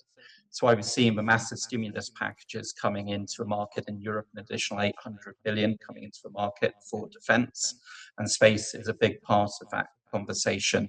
So I think now we're seeing that there is a very big market opportunity here. We will see more capital allocators start to look at the bigger opportunities. We're going to see the corporates, I think, stepping up significantly, and then also the sovereign wealth funds for different individual countries as well. And we've got one big fund out there, the NATO Innovation Fund, which is $1 billion fund, and space is a big part of what they're looking at. And I think we will now see in the past, we might well have been of the disposition that unless you had a US strategy, you weren't going to be a venture scale opportunity. But now we are starting to see European focused companies who we think can become venture scale because of the size of the market opportunity in Europe. Yeah. It seems to be like a trending topic. The not just, well, something that we've covered on the show before is the this sort of push towards sovereignty within tech, mainly within not necessarily software, but I guess it's good to hear that does also extend to space, and it's kind of like a reactionary process over the last 3 years, and what's basically just sort of unearthed the fact that we need more money going into sovereign technology, which is a great thing. We're just coming up towards the end of it. We're 1 minute over. Bit of a fun one just for the end. I have to ask, like, data centers in space, is this like a thing that can actually work? Are people trying it? Have you seen anything on it? Like, what do you think? So I think the market pull is huge. I think we've just got such significant energy problems terrestrially. We need to look at other places to generate that energy to meet the energy demands. But if we look at where space is today, we're charting a path to space producing 300 petabytes of data on a daily basis by 2032. Facebook in its entirety today is only 235 petabytes. So that's a whole, Meta Facebook every single day being produced in space. So is there a better place for processing that? Probably space is a better place to process it because it's not all worthwhile than bringing it back down. But also just actually having an infinite source of energy in space in terms of having the sun there consistently 24/7 is something we should work towards, taking some of these dirty industries off Earth and into space. But there are challenges. There are physics challenges there in terms of the amount of infrastructure you need to remove the heat so you can effectively process it. But they're not insurmountable. I think economics are still challenging around getting that much mass into space. But we're probably not going to, I think there'll be limited numbers of people just building large data centers.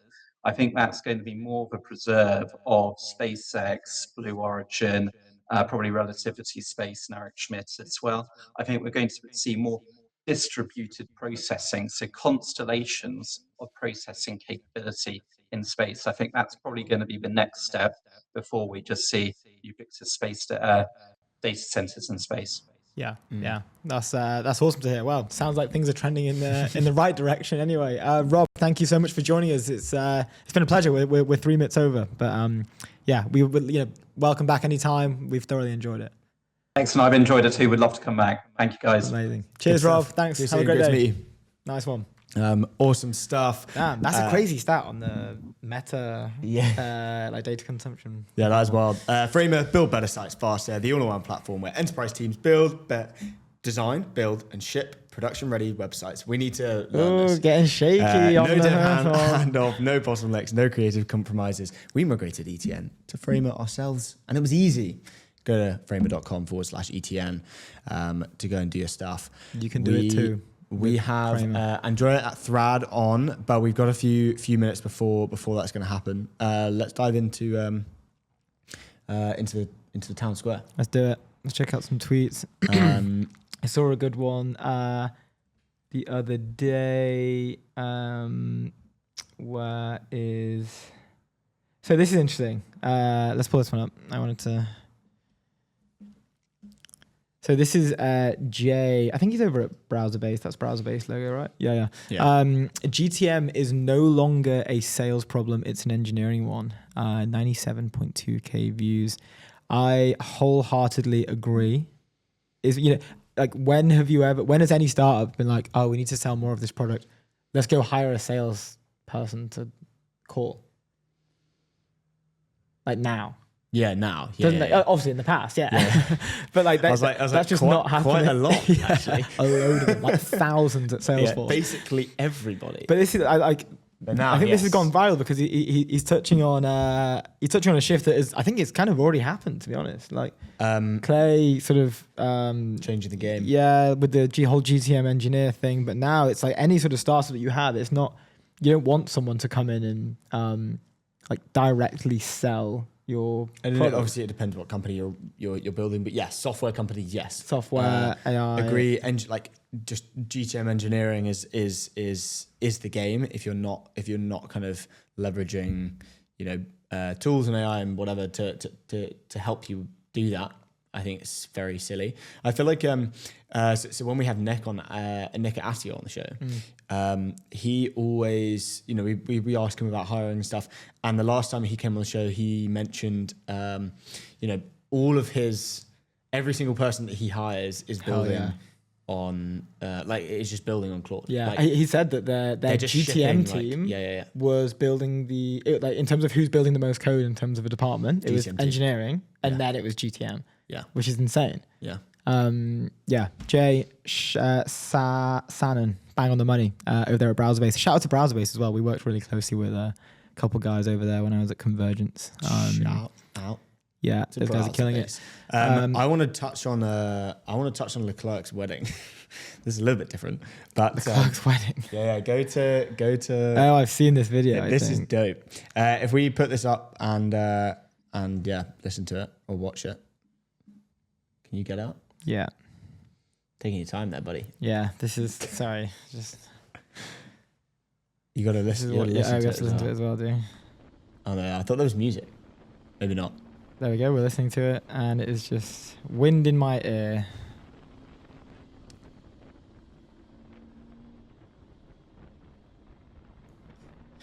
Riveting stuff. Really good one. He's living his best life. It's pretty cool. Yeah, I'm now insanely jealous that he gets to drive around that car. Yeah, very cool. Very fun indeed. Let me. I want to pull up the. How long do we have? Till our next guest. We good? Yeah. I want to pull up the intercom story that Owen put out yesterday. This was just such a crazy read, and we've had Des on the show, we've had Adam on the show. And a lot of what we spoke to with them comes through in this article as well. So we can just share this. But this is Owen, I think it's Makabe. I think it's how you pronounce it, Makabe. I think it's McCabe. McCabe? Yeah. Okay, let's go with McCabe. Over Intercom, this is basically the write-up of the famous Intercom story around the company pivot. We've had Des Traynor on the show. A quote that stuck with me from our conversation with Des was, "You either correct your company or the market will correct it for you." Yeah, and it was something that he said directly on. Yeah, did you say that? He said directly on the show. Yeah, I just said that. Sorry. But it's something that Adam spoke to. It's something that Owen is speaking to here, and it's something that Des spoke to as well. That they were all prepared to lose everything, in order to turn this thing around. And Owen does a really cool job of giving a perspective from his end, where he steps back in as CEO after taking some time out. And it was almost like just a course correction. Let's just steer the ship. And they had to cut massive revenue lines up to 60 million, I think he mentions in here. But the biggest thing one of the biggest things around this was also yes, this is a tough thing to do. And this is going to be physically hard and logistically hard to actually, manage to turn this ship around or recreate the business, if you will. But also there's an emotional level as well, where if, a prior CEO, let's say has been in the seat for a while. He mentions that being the new CEO coming in was actually an advantage because there wasn't an ego you had to battle with from previously. Like there wasn't someone like, well, you know, I've kind of built this, so it's mine. So maybe there's like a confirmation bias there, or like just a natural bias towards what one individual has built. But just to sort of like go off a few of the top bits. Well, there's a good if you just go onto the like the X thing, it's like a, you know. So I want to read his words. I want to read the words from the thing. So he goes, 3 years ago, our future was looking pretty bleak. I jumped back into the CEO role after a 2-year hiatus while sick, when we were heading quickly towards negative growth. All SaaS growth rates fell as the ZERP days waned, and ours fell extra hard due to an unfocused business strategy that led to poor product market fit. A month later, ChatGPT was announced, and we all began our collective, gradual, and still ongoing journey to try and understand what it all means. I'll give you the simplified meme version of the story first. Step 1, AI. Step 2, question marks. Step 3, profit. Because I'll be explaining the how shortly thereafter. But in summary, we launched our new service, Fin, in the summer of 2023, and our business began to violently recover. And everyone knows the story about the turnaround. Like, they basically cannibalized their own business. They shut down loads of revenue lines. They introduced Fin, which is their AI customer service agent. And that started to just put up absolute numbers. And today it's like doing over 100 million. We're now at 400 million ARR overall, with Fin about to press 100 million. And just like an insane chart here where he marks on like the CEO change point and also the Fin launch. Like that Fin launch is literally like completely in line with just this vertical line. But one of the craziest parts of the article was basically the call out at the end, where he mentions to my peers in software, this S word is insanely hard, and if it's not hard, it's unlikely you're doing it right. The shift from an on-prem to cloud wrecked many companies, but the change was not nearly as fast. And while it proved quite difficult for the previous generation to adapt quickly enough to keep up with my own, the shift in approach, skill set, go-to-market, and more was not nearly as dramatic. But still, this shift is possible. Little old left for dead 15-year-old Intercom did it. You can do it too. You have the brand, the customer base, the cash flows, and the access to debt, and you have the workflow tools that can be adapted for their new future for use alongside your agents too. Most of you have started moving towards this world already. A few of the bits about being AI upheld, which is funny, but then the ending quote, as someone who's been grinding alongside you for decades in this industry, I know how scary this time is. I want you to survive and win. All it will take is destroying everything you love. Good luck. Boom. Boom. I think what's most mad is, that they were 15 years old at that point. And you know, companies pivot kind of all the time when they're trying to find PMF and they're super early, and the first idea is never the thing that works. But the fact that they were 15 years old, they had something that genuinely worked. They killed $60 million in like original ARR to do this. Like imagine looking at a thing that's like, we're literally at PMF, but we know that the market is going to correct that. Yeah. Well, they didn't know that, but like they made the bet. Yeah, they made the bet that it would. And they were right, and that's what you get for being right and acting kind of on it. Of course, it's kind of like a message to the industry, like, hey, yes, obviously this is perfect scary. time to release the article as well. Yeah, literally, it's like, hey, this is scary, but you know, it can be done, and it reminds me of the conversation that we had with Nicola at PolyAI when he came on, where he was saying that the businesses of the past, the sort of sexy software companies that aren't the sexy software companies anymore, they're struggling to keep up. Well, there are two sets. Like some companies just can't pivot and they will die, and that's fine. Some companies can pivot, but what they need to understand is they have to be able to position themselves in a way to capture the new agentic TAM. And if they don't, they'll just become infrastructure from previous like legacy software that is no longer like able to trade at sexy revenue multiples or forward PE ratios, because it doesn't look like they're going to be able to capture the new agentic layer and like that, all of that extra TAM as well. But it can be done. And here is like living proof from you just have to kill what you love. CEO. You have to be ready to kill everything you love, which is an awesome destroy thing everything you love, I think he said. Yeah, destroy.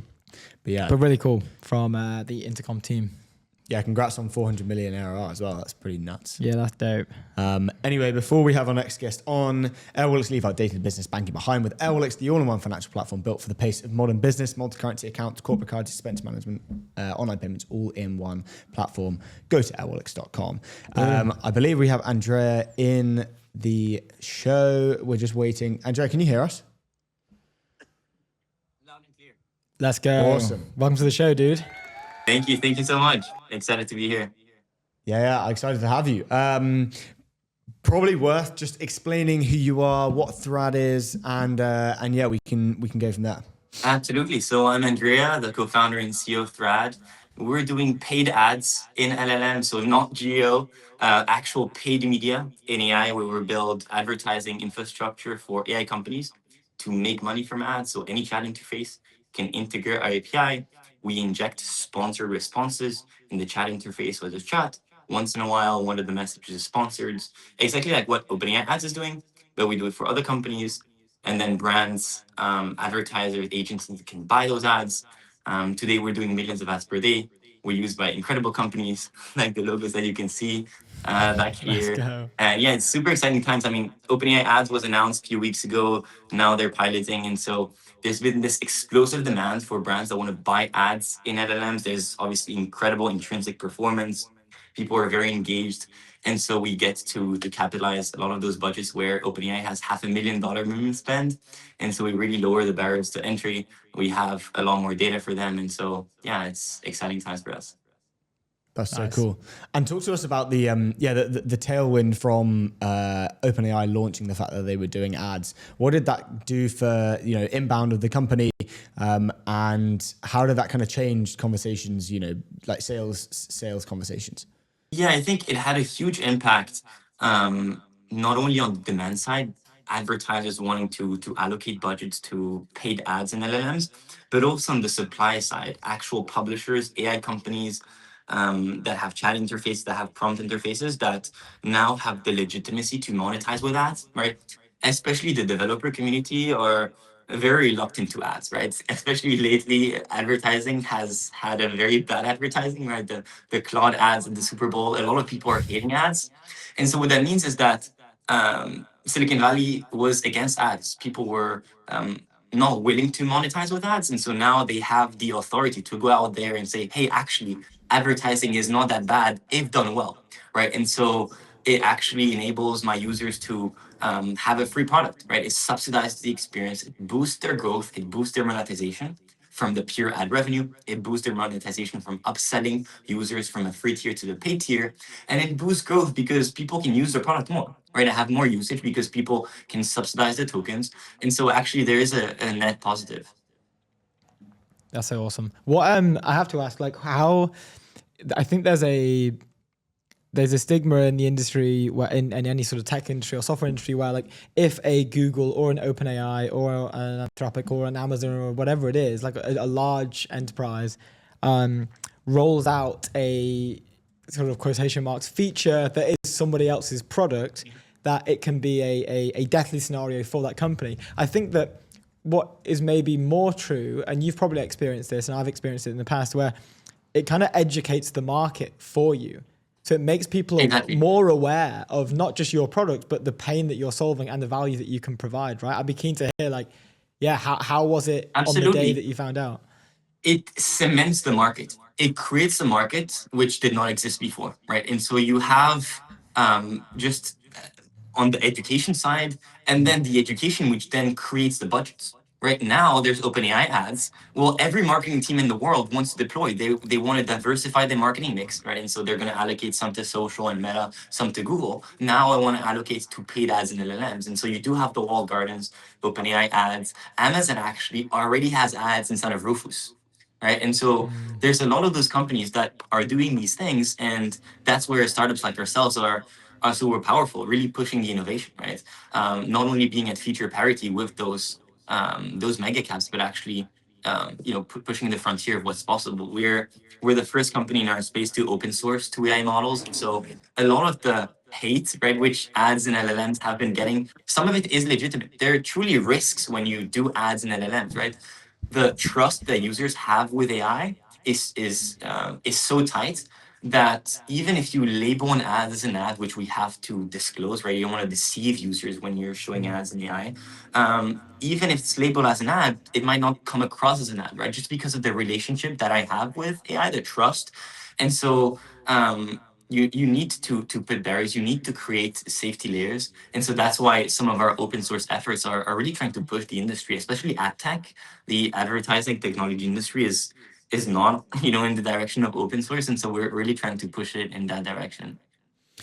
And talk to us about your personal kind of like interest in ads. I remember speaking to you, and dude, you're like enthralled by ads. Ads is like the coolest business model ever, right? Talk to us about that, and where you see the opportunity for Thrad in kind of the future generally.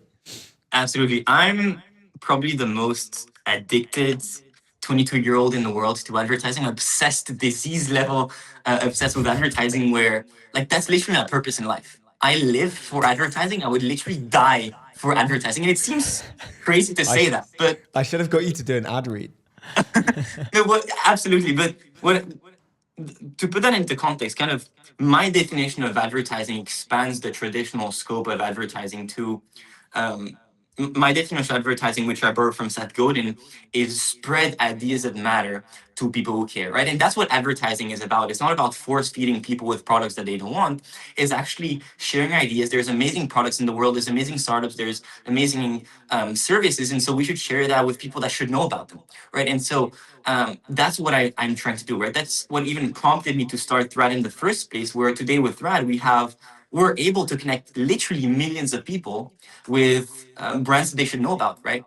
Connecting them with brands that they should know about, connecting them with brands that they love, actually helping them, right? Like if you think about it from first principles, people have problems, right? And companies solve people's problems. And a lot of people inside of LMs, a lot of people chatting to AI have problems. They're like, hey, help me write me a report, help me improve my email, help me write my essay, help me with my travel, right? And so that's why we show them TripAdvisor, which can actually help them achieve their goals. It's going to help them solve their problems around travel, right? And so that's what advertising is about.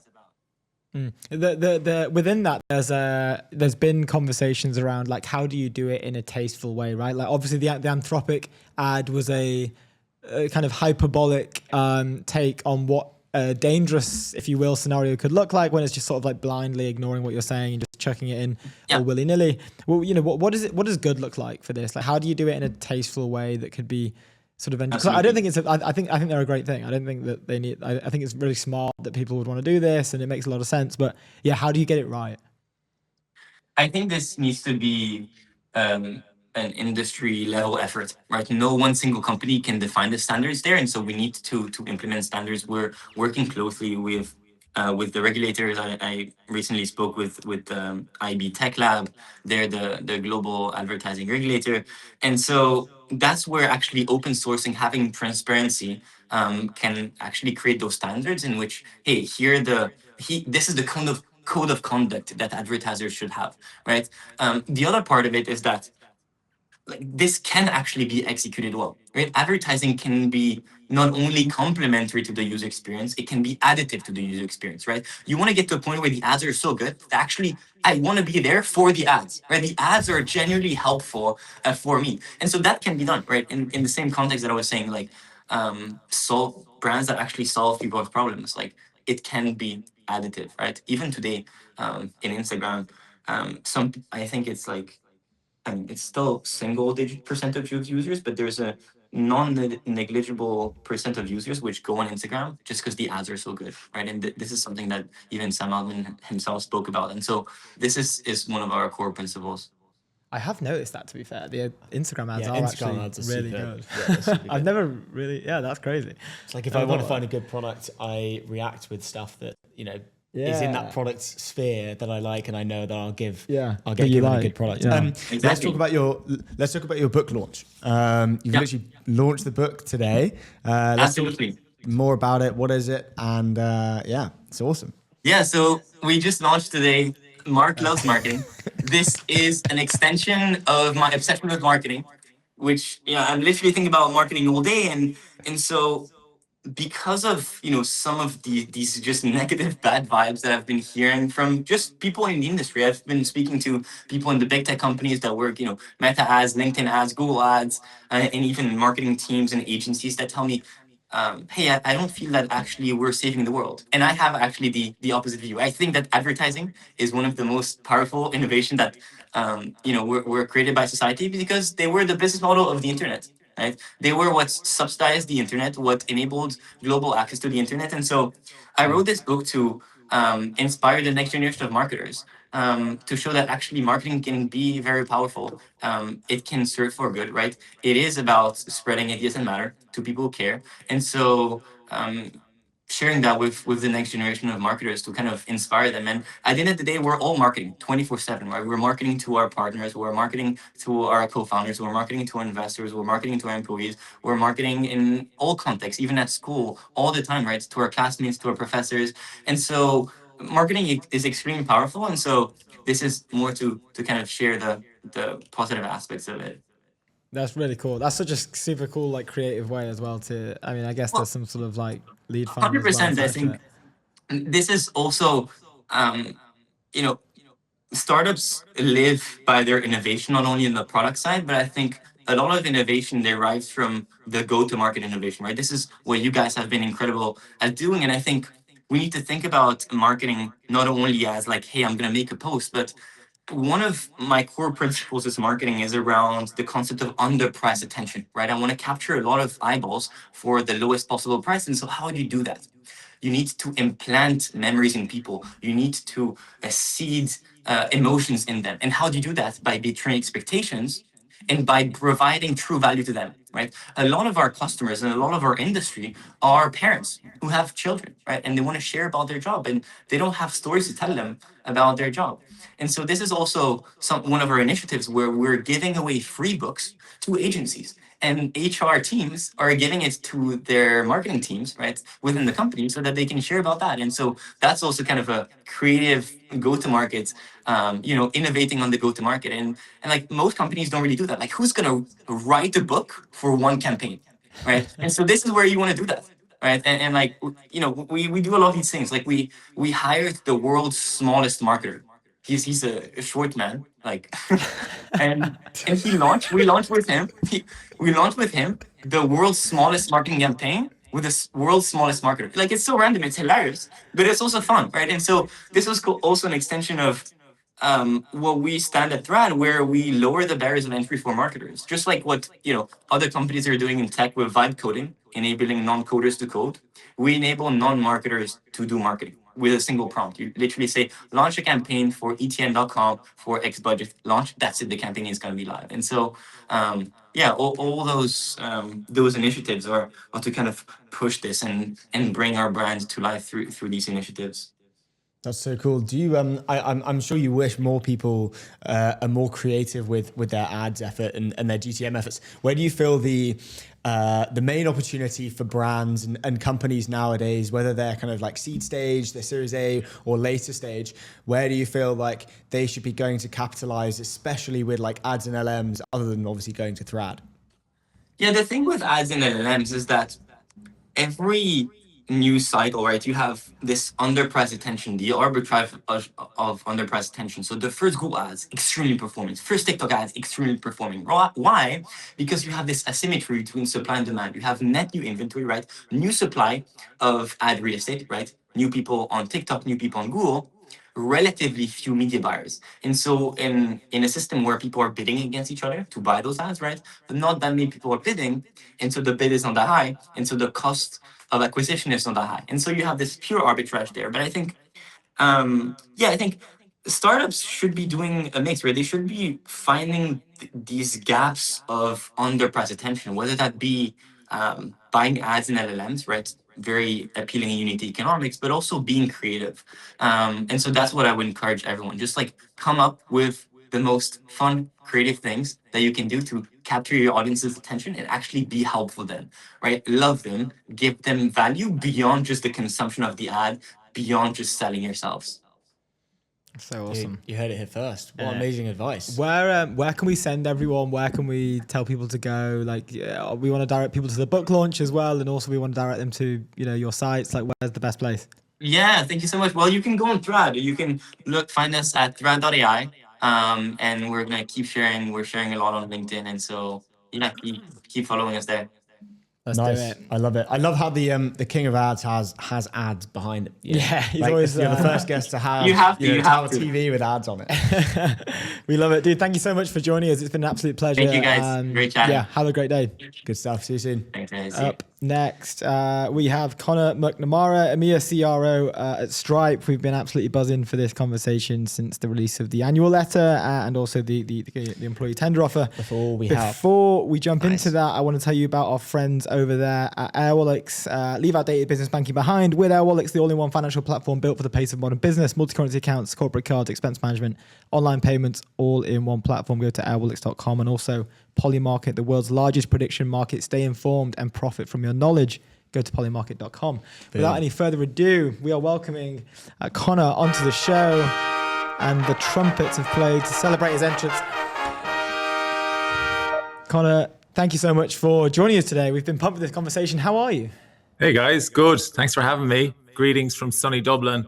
Sun is shining here for the first time in 2026. Nice. Okay. Yeah, we're starting to get slithers in London. I think today we've been mugged off though. It's looking pretty dull. It is the first day of 26 that a drop of rain will not fall on the entire island of Ireland, or so I've been told. We were telling guests this like last week. Yeah, last week it was the same for London, but we've had a few days of sunshine. So, yeah, it rained every single day. Which is funny. We were telling people the same thing.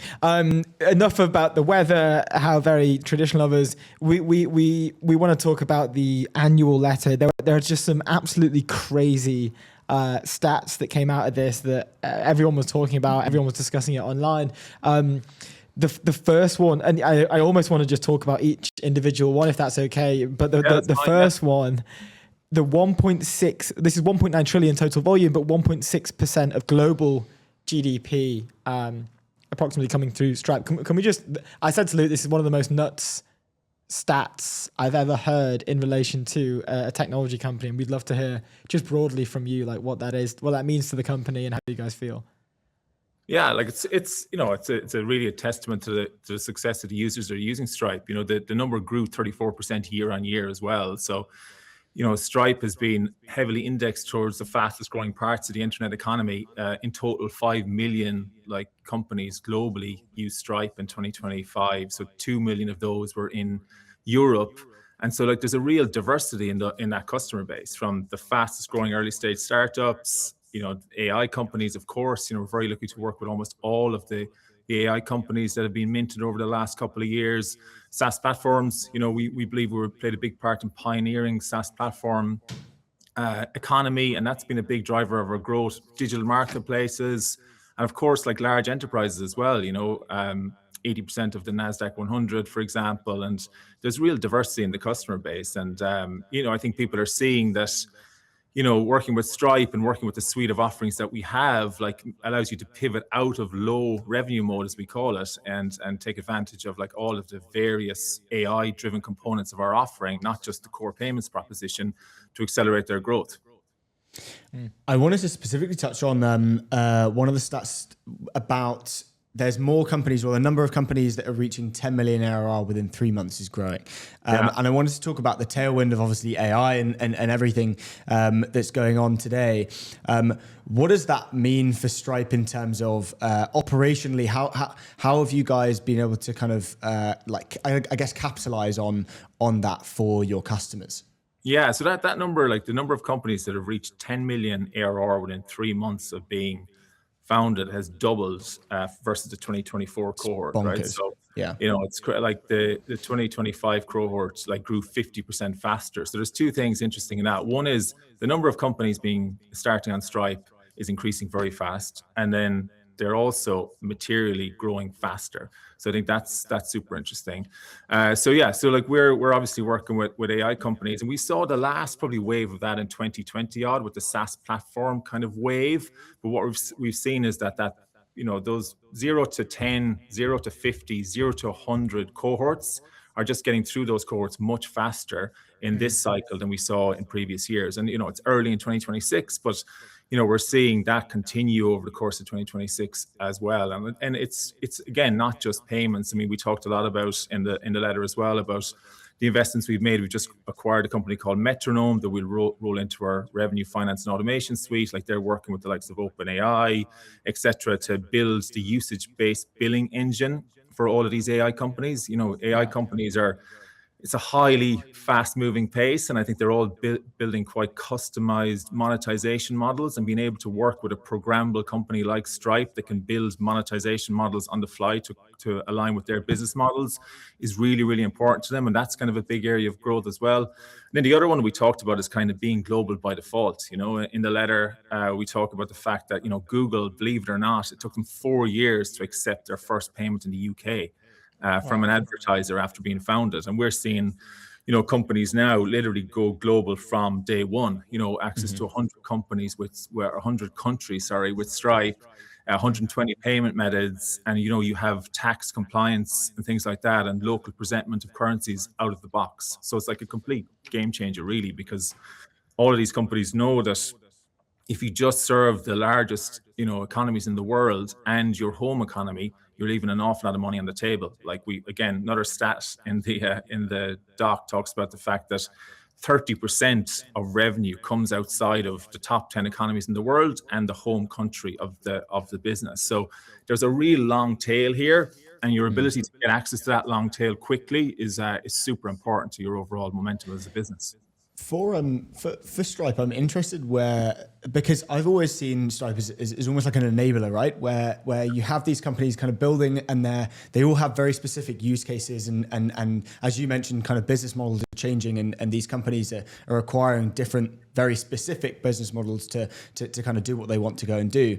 How much of Stripe's job is almost like just to get out of the way, just to like kind of let these companies figure out what the best thing to do is, then just be the thing that enables them to go and do that? I want to ask, specifically, how you guys think about that? See, like our mission is to grow the GDP of the internet, and I think a lot of it is removing friction for companies of all sizes in terms of like their monetization and their revenue and monetize, like that whole end-to-end process. And I think if you think about Stripe, really we're thinking of building a financial infrastructure company that we believe is kind of category defining, and hope will be a generational company, we hope, if we continue to execute well. And a lot of what we do should be invisible. Like the whole idea is to be built on abstraction. If you think about payment methods, like no one, the fact that you can present a customer with Blick in Poland and get a 40% uptick in your conversion rate,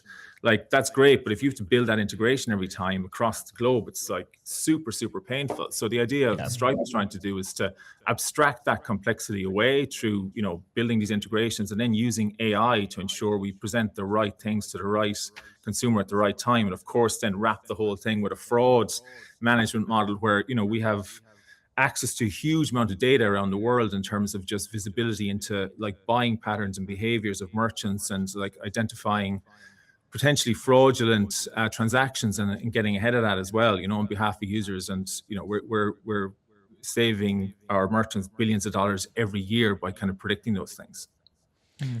I had another question about kind of single person businesses. Obviously, Peter Steinberger being, semi-acquired by OpenAI. There was speculation of that being $1 billion deal, which I don't know how much, data is behind that. But are you guys seeing, or how much growth are you seeing in the kind of solopreneur route? Are you? That's I feel like there's so many more.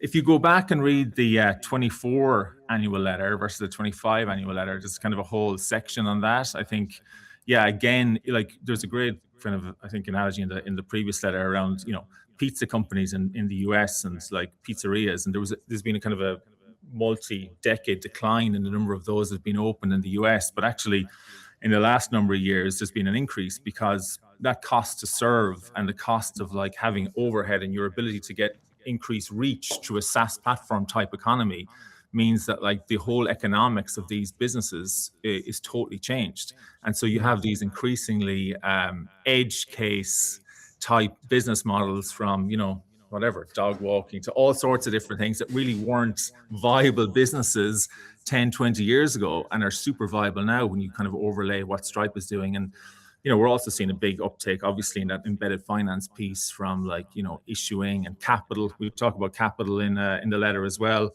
There's been a huge decline in the amount of lending to small and medium businesses. Like in Ireland, it declined 66% between 2011 and 2019. And, if you can grease the wheels of small to medium businesses and give them capital when they need it, like they just grow faster. Like we did some analysis and compared two similar cohorts, and the ones who took capital from Stripe and the ones who didn't, the ones who did grew 27% faster. And I think we believe that that's going to be a big lever for global growth in the years to come.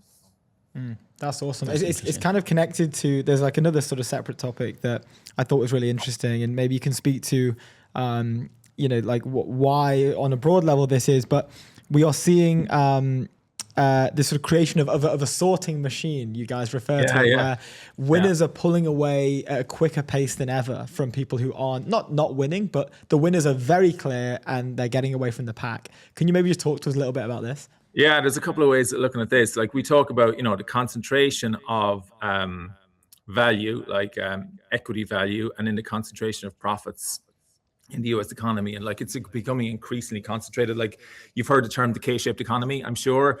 And like that's something where, you can see the divergence of the winners and the losers is becoming ever more pronounced. And I think we're definitely seeing that. And I think, we talk about the fact that, there is no surer bet than payments in terms of like an ROI in your time, and hence the low revenue mode reference. And we talk about like Gatwick Airport, and we talk about Microsoft and the various, ROI measures they've seen by using Stripe in the last 12 months. Like we've also seen this we talk about in this section as well as, it's funny that, startups maybe 5 years ago were starting by building natively on hyperscalers. Like now startups are starting on top of these coding platforms, like Replit, for example, like Vercel, like Lovable, and so on.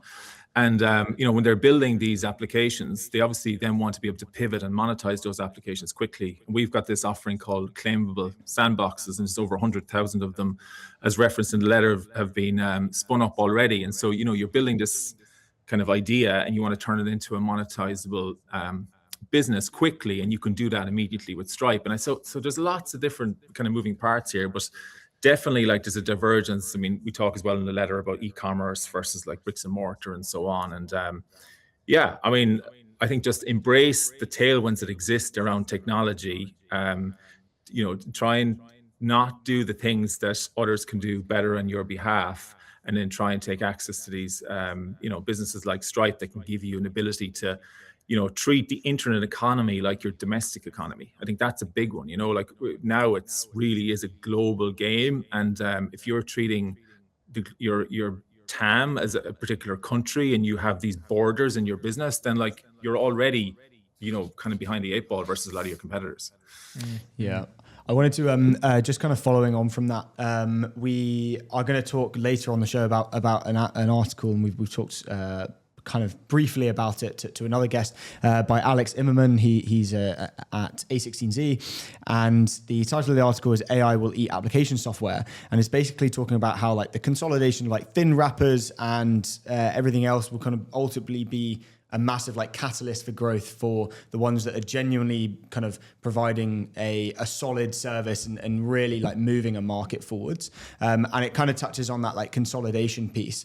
I wanted to ask your thoughts about whether you think, the kind of SaaS apocalypse and all of that kind of stuff, like where's the healthy side of the market? That he kind of mentioned that it's healthy that all of these thinner wrappers will be, they might die, but then all of these other companies are just making so much more money because it's all kind of concentrating in towards those guys, right? Do you think that that's healthy, or do you feel that there's more opportunity kind of in the lower end to kind of take up all of the kind of low hanging fruit, if that makes sense. Yeah, I mean, I think it's TBC, right? I think what we're seeing on the SaaS platform side, for at least for now, is that like the SaaS businesses are still doing very, very well, right? We're not seeing like businesses fall off a cliff or anything because of what's been said out there. That being said, it's likely that the whole economics and the whole business model of like building technology and software is likely going to change, of course, right? With what we're seeing with agents and so on. And Patrick has talked in the last few days about this idea of, software should be like a pizza where you kind of build it when you need it, as opposed to having it pre-built and then, reuse kind of infinitely. And I think that whole model of like how it will work in the future, and then the monetization model that wraps around that, I think is going to be super interesting. I mean, that's where we have, stable coins, and we've made a big bet on stable coins. We talked about that as well. And the whole like machine to machine payment landscape and how all that's going to unfold. Like, we're pretty bullish that, the future, a lot of like what's going to happen in terms of online commerce is going to be done from machine to machine in the future. And the investments we've made in Bridge from an orchestration standpoint, Privy with the wallet, and then obviously the Tempo or blockchain that we believe that the current blockchains out there are not optimized for the payments volume that will be required to support a stablecoin centric online economy in the future, when you potentially need up to billions of transactions per second. So like, there's lots happening in that space. I think it's fast moving, and I think we're just gonna have to watch it and see. But I think we're trying to, build the infrastructure for the AI economy for the future. And I think it's highly likely that, agentic, of course, that stablecoins will be a big part of that.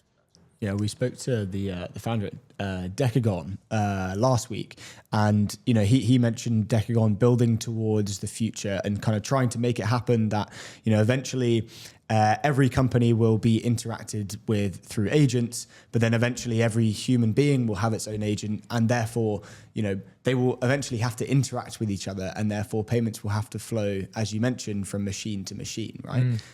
Super interesting. And then we saw on the on the annual letter specifically that it's like the ACP, the Agentic Commerce Protocol, and then also the machine payments. And you guys are hosting it with like USDC is what the sort of the currency Agentic Commerce can sort of run with. This is becoming more and more and more popular as people are starting to realize the power of like agentic workflows, but also the both the collaboration and the exchange from an agent to agent. Are you guys basically betting big on the fact that in the not so distant future, or maybe define that however you like, but we will see agents that don't require human permissions to carry out transactions on behalf of those humans, essentially? So it's just no human in the loop; they can just run. Yeah, I mean, again, the guys done a pretty good job in the letter of laying out these 5 levels of agentic commerce. So level 1 is basically like where someone fills out a form on your behalf, and it works up to the point where it's completely unprompted transactions happening by an agent on your behalf based on perceived needs that you have as an individual, right? And so there's layers in that, and we're probably between 1 and 2 right now. As John has said, and I think we're going to see movement up that curve over the next kind of months and years as people's trust matures in the system. From our standpoint on agentic, first of all, like, we're very focused on, like, we look at the internet era, like in the 90s, where standards are super important, open standards are very important, interoperability is very important, and having this agentic commerce protocol that you referenced, that allows, it's an open standard. It's not just you don't have to be on Stripe and process payments on Stripe to leverage it, is a way to kind of promote this interoperability across the ecosystem to support agentic.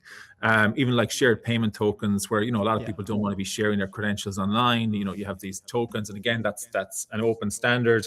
And then the agentic commerce suite, which is a tool set that incorporates even what Google have launched recently from an open protocol standpoint, and allows you to build this kind of integration layer that allows merchants to build integrations once to multiple AI surfaces from a agentic commerce standpoint. So, like, again, we're trying to build the infrastructure here to abstract away the complexity for the merchant and for the consumer. And of course, we're partnering closely with OpenAI and what's happening with Etsy and so on. ChatGPT has been powered by Stripe.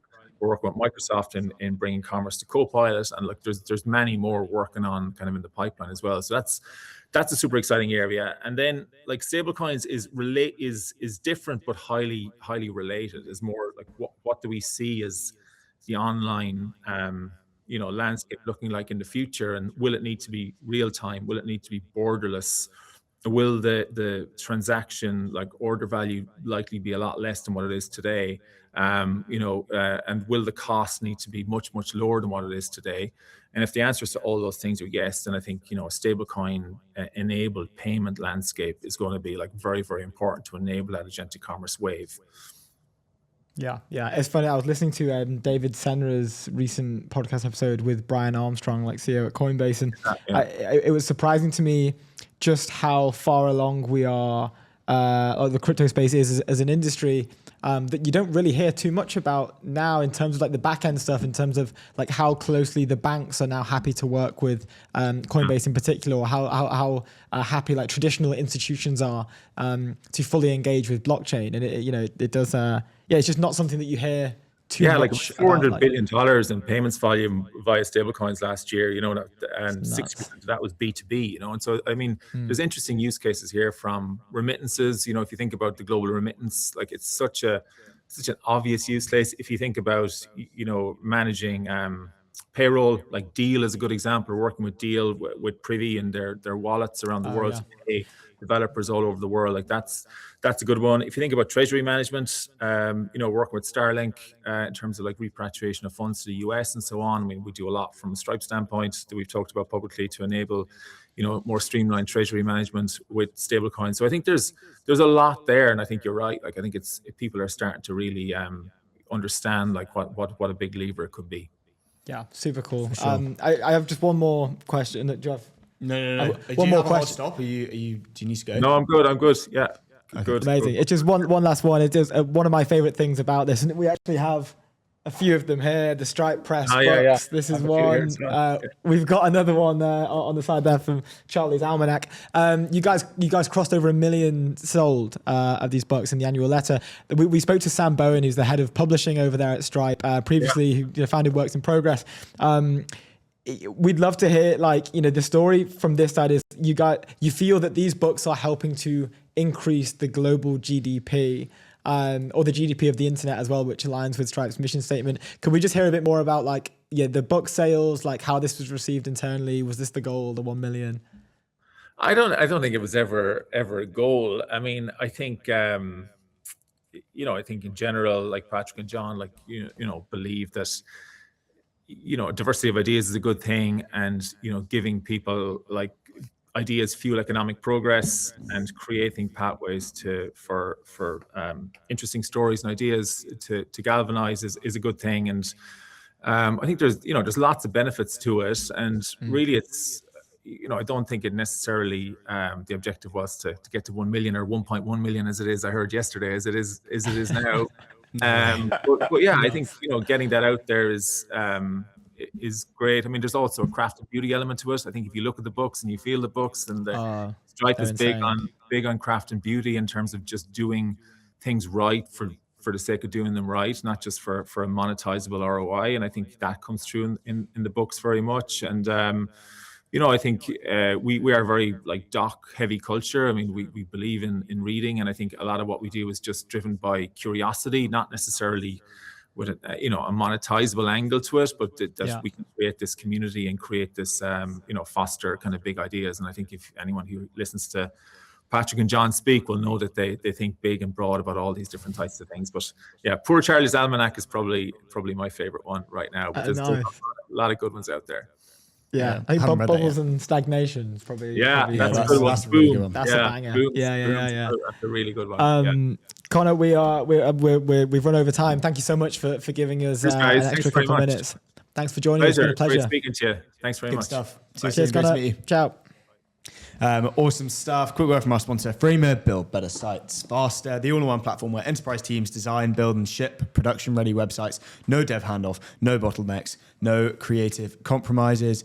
We migrated ETN to Framer ourselves, and it was easy. Go to framer.com/ETN. Next on the show, we have we have the co-founder and CEO of Framer. Yeah. But before that, yes, I wanted to talk about this article. So good news: AI will eat application software. I've pulled out a few bits and I want to kind of to talk about it, but the market is panicking over a SaaS apocalypse. AI will ultimately be a massive, and they think AI will ultimately be a massive catalyst for growth in the software industry rather than its destruction. So a few points. So software ETFs and major companies like Salesforce and Adobe have seen 25% to 30% drops in value due to fears that AI will hollow out the industry. And they take a different stance to this. So the bear case assumes that software value lives in its code. However, Emmerman, who wrote the article, argues that it has always been a commodity that could have been replaced by open source or cheap labor years ago. Basically, it's like a survival of the fittest type thing, right? Model that they're playing on. Companies with outdated models or thin wrappers, as we say, might die. This is kind of viewed as like a healthy process that will lead to much larger total software market. They bring in like Hamilton Helmer's like 7 powers, network effects, switching costs, brand, cornered resources, so like proprietary data as a moat, and process power. So like, software like Legora, for example, like it encodes specific organizational workflows within the company. And so like they're embedded within the law firms that Legora work with. And it essentially kind of, puts forward this bifurcation of companies that are thin wrappers, like vulnerable companies, because they have, no moat. They have kind of like very thin, I guess, functionality of kind of what they do and what problem that they solve. But then those delivering kind of genuine value will thrive even larger than they ever would. And so they're basically saying SaaS apocalypse is a little bit too much. They believe in SaaS. He believes in SaaS. They still believe that the companies that are genuinely providing value and have the moats will just eat more of the pie. Yeah, there's parallels to what Gokul was saying when we had him on. Exactly. In a way where like it's the thinner wrappers being like, I guess you're pricing it on an outcome, and then thicker wrappers being those that are more integrated via a system of record, like a Salesforce that, is you're pricing like, yes, the outcome, but also the data attached to that. Yeah. So like, yes, if you have Salesforce, you can't just flip it out for another thing because it's so integrated into the business, because the system of record is the value, like the fact that data storage is valuable. And companies like Legora will be building for that, right? Like yeah. They'll be, not in not in like a destructive way to the customers that they work with, but with a, if we're working more closely and are integrated more heavily, we can provide a better service. But it also creates a moat for us. Yeah, it's like kind of like two sides, but both sides offer kind of utmost value. And I thought Jack at Airwallex had a super kind of like interesting piece. If we pull this up, he quote tweeted the article from Alex and said, "Good read from Alex Im. If AI becomes the operating layer, most vertical SaaS products become structured databases and APIs behind an agent. If that's true, feature moats compress fast replication costs trend towards zero. Brand and distribution might not work anymore without other moats, as the switching costs also comes down significantly."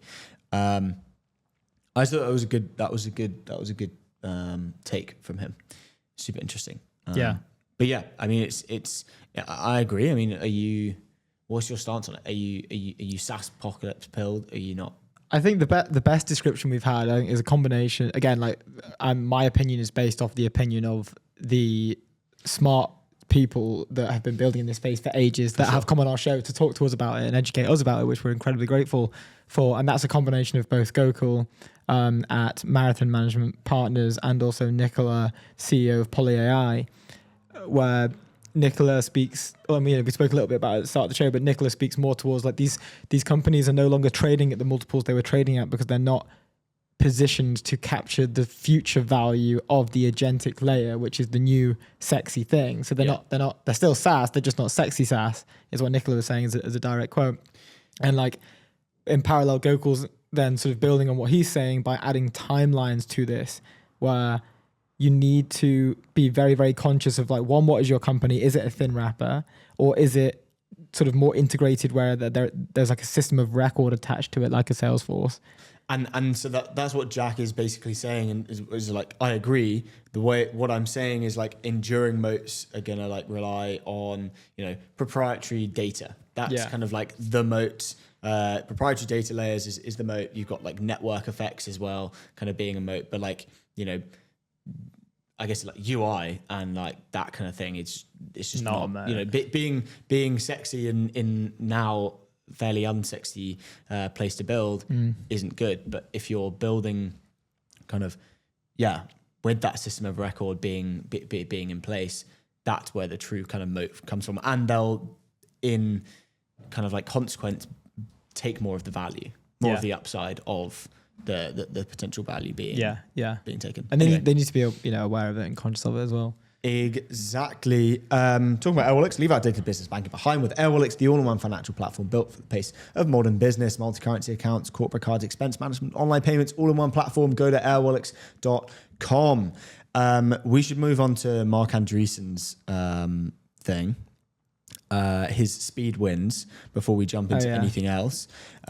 We have 50 minutes before our next guest on, but speed wins, apparently, according to Mark Andreessen.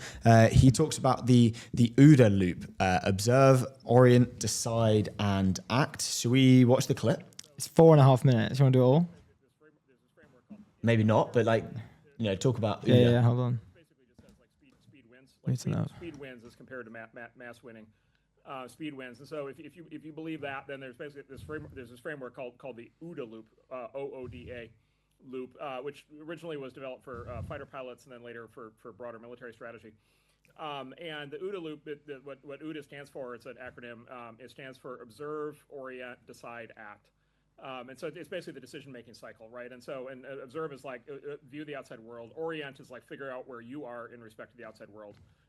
Decide, of course, decide what to do, act, act. And basically what this guy, Boyd, who came up with this idea said was like any fighter pilot, any military operation, any, basketball player, any, company, any government, basically it goes through a decision-making cycle that's like that in order to make decisions. So we just talked about it. The New York Times has their own OODA loop. It's like 24 hours to go through their process. Right. And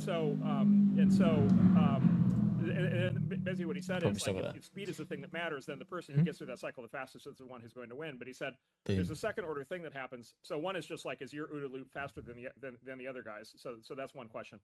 But he said the other thing can happen is if you can have a sustainably faster OODA loop processing cycle than the next guy, then if you think about what happens, like let's say it takes you an hour to figure something out, it takes the other guy 2 hours to figure something out. Think about what happens is like, okay, you start out on an even playing field. You both start your decision-making cycles.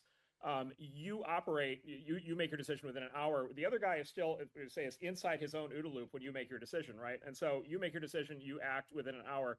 He's only halfway through his process. He now has to start his process over, right? Because you've changed the landscape, you've changed the parameters of what's going on. So he now has to go back and reobserve and reorient and start over. Right. And then of course, project forward. It's like, okay, then you decide again within an hour. And then by the time he gets halfway through his process, he gets interrupted. He has to go back. Interesting. So that reminds me, this is so weird. And Brent Lang had a good thing where he was basically saying that's why new media is like, that's why new media wins, right? Is like, it's just faster OODA loops. Faster OODA loops. He obviously mentioned the New York Times 24-hour kind of turnover, or what do you call it? Like editing cycle. But new media just has a quicker. Yeah, it reminds me of. Do you remember? This was probably off My First Millions, like 3 or 4 years ago. But they were discussing it on the pod. But there was a story around how I can't remember what university it was, but it was something in the US, like an Ivy League, pitched children under the age of like 8 against a group of adults between the age of like 35 and 45 or 50 or something. Mm-hmm. And it was like a team of 5 versus a team of 5. And they were told to basically build a parachute for an eggshell. And they were told to like stand on top of the table and drop it off the table. And you only had an hour to do this, but you could go through like unlimited eggs. Like you have unlimited eggs, like just do it.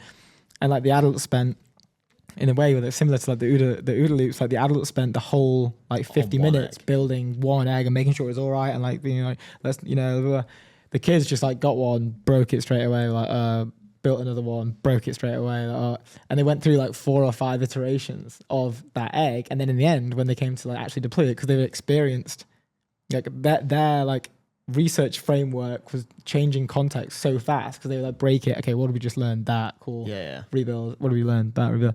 So, yeah, it just reminded me of that. It's kind of no. It's very similar. Also, funny enough, LinkedIn was talking about this 3 weeks ago. Cameron Langford came out with a LinkedIn post about OODA loops 3 weeks ago. He said, "Screw strategy, just do things." You can get this up. I put it on this thing.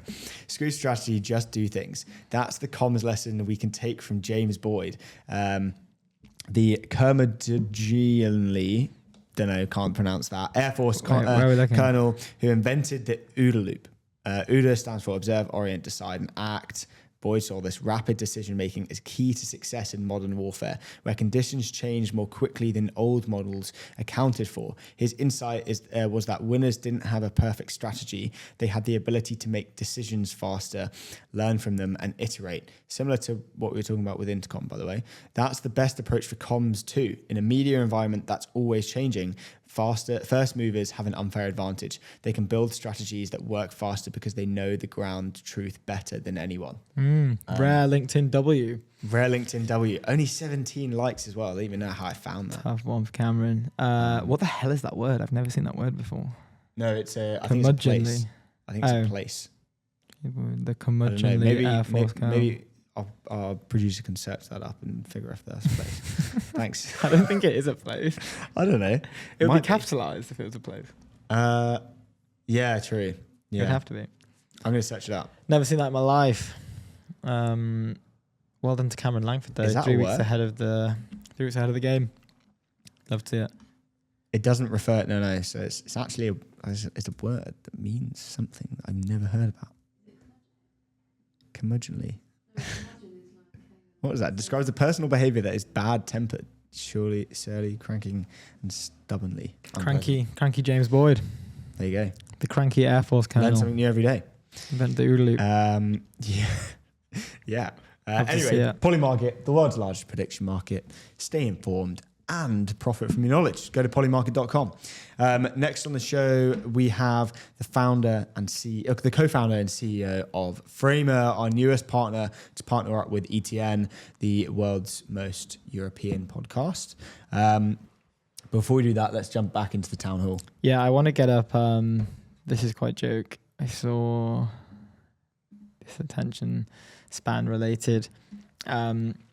This is John Lober at John Lober says, at dinner, I was made aware of an SF-based 22-year-old old CEO whose attention span is so cooked when he has to review a legal document. Someone on the engineering team has to vibe code him a video game that walks him through the legal language as a Subway Surfers adventure. Absolute banger, 280k views, 3.2k likes. That is a lot of bookmarks. This is so funny, and it actually I can't remember. We saw that IDE company that YC funded that was basically just doing like brain rot, as a within your IDE where you just watch like Subway Surfers or something like that, whilst it's coding away for you or bet on stake and stuff. But this is I have seen there was that recent article that came out that it was trending in the space a little bit around how, I mean, we all kind of knew this anyway, but it was basically saying that short form content is not only destroying your attention span, but it's also having other impacts on other areas of the brain that are associated to learning new skills. So it's actually diluting your ability to concentrate on other areas and not just like focus on one thing, but also pick up new skills, retain knowledge. Yeah. So just making people dumber. Because I guess like everyone's done a doom scroll, right? When you do a doom scroll, you look back after the 30 minutes, whatever you've been through, and you're like you don't even know what's I can't even happened. pick what I've just like, just I could be given the 100 whatever videos that I've just watched. And then you put them in a group of 500 and I couldn't pick out the ones that I just watched. Well, your brain's just not properly on it, I don't think. And it's actually nuts. We saw, I can't remember if it was a BBC article recently, but not even school children, like nursery age style, to like maybe, 1 to 3, are picking up books and trying to scroll the books. Like they aren't able to read the books. They're trying to scroll the pages with their finger, because they're obviously so used to like seeing their parents or older siblings or whoever it is, using their device in the thing that is most commonly in their hand. They are scrolling with it. It looks like, I mean, these are 1 to 3 year olds. John Lober over here is referring to a 22-year-old CEO in SF. So maybe that's, I don't know what problem's bigger. I don't know whether it's the future generation or this. I feel like this generation's already, damage has been done. Let's make sure they're gonna have to like create a new thing. Don't poison the generation that hasn't even got to the stage of talking yet. Yeah, I mean they're scrolling books, so I think the damage has been done. That's John Lober. How do you scroll books? I mean, like they're just on the book, and obviously nothing's happening, so they probably think the book is broken, and then book's broken. Throw the book away. Look at those books. I'm not going to use those things anymore. They don't scroll. But tough one. Anyway, next on the docket, next in the town hall. Sorry. Did we see this from Malika? No, Malika came out with a banger. Yeah, this is quite gangster. Police are after us for that one. This one is from Malika at Malikules, also a friend of the show. Shout out to Malika.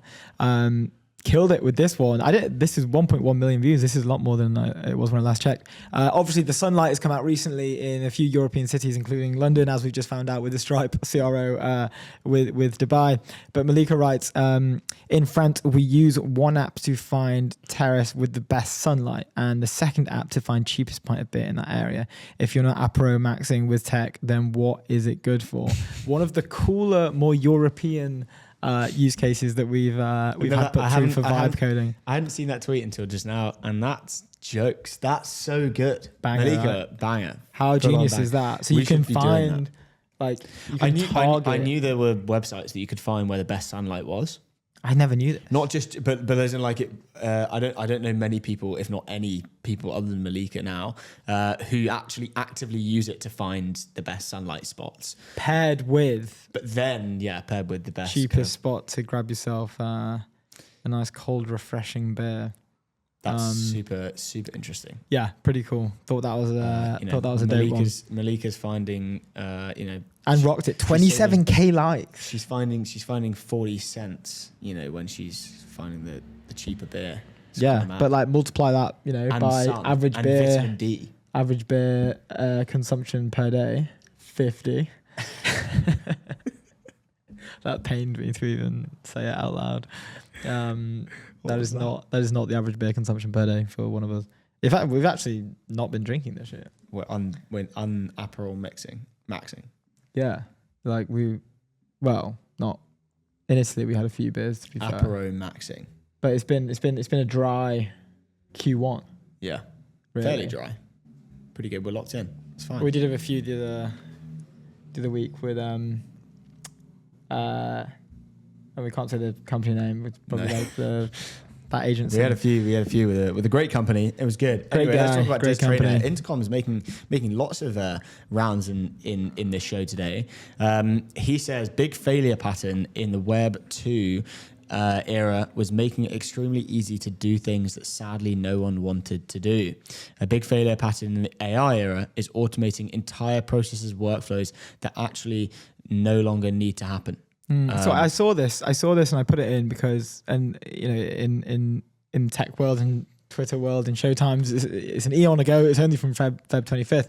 But broadly, referring to the big failure pattern in the AI era, automating entire processes and workflows that actually no longer need to happen is interesting because I feel like we've jumped from the potential problems using AI to automate things away, where like in Musk's biography, he writes up like a pretty great, he discusses a great example of how one can like over automate things that don't really need to be automated, where he basically automates the whole supply chain end to end. He starts automating parts of it and he's like, you know what, this whole thing should just be automated. Let's rebuild the whole thing and let's just automate it end to end. And then after, when he reflects on like how it went and how it's operating today, he kind of realizes that I was over automating. It's actually like now a problem. Like part of these, like it can be done quicker with a human just to check something and then put it back in, instead of, you know, you've got like, I don't know, like sort of like two sort of like robot-like hands that are picking up these sort of parts that are building larger parts and checking it. And that whole process just, it would have been quicker. Like usually you're trying to improve on a time constraint, but it even would have been quicker and less expensive to not automate that area. And I think, you know, what Des is discussing here a little bit is like the big failure pattern in the AI era, like automating the entire process and workflows. It's not even that like, oh, we'd be quicker doing it if we didn't automate them. It's that they don't even need to exist anymore. You can just wipe it out. Yeah. Which I thought was like an interesting parallel. But anyway, without further ado, we can move on to our last guest of the day, and one we've been super excited of. We're actually repping as much of the merch we got sent today, which we've been buzzing about. It's the co-founder and CEO. Oh, yeah, and we're seeing if we can. Yeah, can we get this in? Yeah. Now, can you hear us? I can hear you very well. How's it going, dude? Pretty good. How are you? Yeah, we're very good. We're very good. We're as we mentioned, we're repping the. You know that when I came in today, I have to say we had to like tweet this out on our X account, because we've received a fair amount of merch here at the show. You know, we have like this cool F1 Lego car that we're eternally grateful from Airwallex and the Polymarket stuff and a few things behind us. But this Framer you like the mug the best, huh? Dude, the mug is like, it's not even just the mug. It's not even just the mug. It's like I was doing this on the mic earlier. Yeah, it's all high quality stuff. Yeah, it's like, best of the best.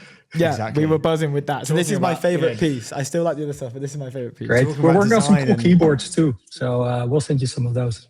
Let's go. Love to see let's that. Yeah, because we obviously got a few questions about design and taste, and I feel like that. You know, that answers the question. Yeah, this is a good segue, actually, because it's nice to see, and some of the greats do it, something that Steve Jobs is always famous for, but they allow the personality of the brand, of the company, to find its way into the products that they distribute, right?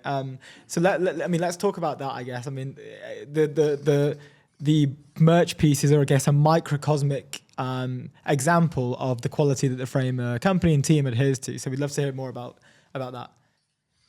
Yeah, I mean, we're a product company, right? So we want to kind of build a brand that kind of shows how much we care about stuff. Designers, or the best designers, tend to really care about products. And mostly you want that to be reflected in the product that you're building. I mean, the merch is nice too, but like everybody can do that. But building really great products that are fun to use is just really hard. And I think with Framer, we've always been trying to kind of push what products can do. On the web, like, you know, sort of like pushing the DOM to be a really good canvas, but also the whole experience around it. So hopefully if people use Framer, they can feel that it's built by a bunch of folks that kind of know what they're doing. Yeah. And this, I guess it's like, it's a good segue into a topic that's being discussed at the moment that seems to be trending a lot more, that this element of almost like taste related to design is a comparative advantage for brands now. I feel like more brands are thinking about it a lot more so than they have been previously. We have, theses or, philosophies around why this is, mainly one being like the barrier to create is lower. Therefore, maybe you can say that the overall quality of what is created is lower as well. So it's maybe easier to stick out if, with nice branding, with nice taste, with nice design. Could you maybe just talk a little bit about why do we think this taste thing is going viral at the moment, specifically around like enterprise and startups and stuff?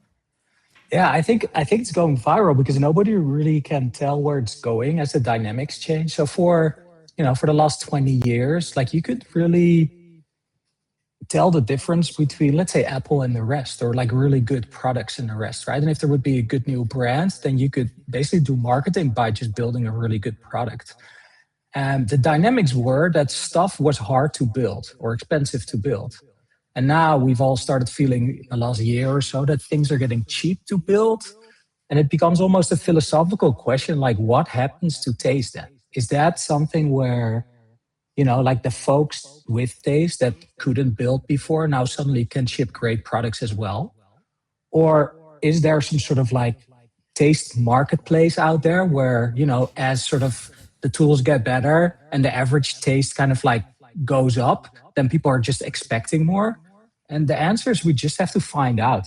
There's a bunch of cool analogies that you can do, right? Like if everybody could build a house tomorrow without any effort, who would end up building great houses? And we'll just skip over the fact that most of the houses, if it were built by LLMs, then most of the houses wouldn't have like a front door, but they have 10 windows on the roof and stuff like that. That's another problem to solve, right? But like which houses would end up the ones that you actually want to live in? And I think nobody really can predict it. It would be really fun if the folks that couldn't build before but had great taste suddenly also found a way to build great products.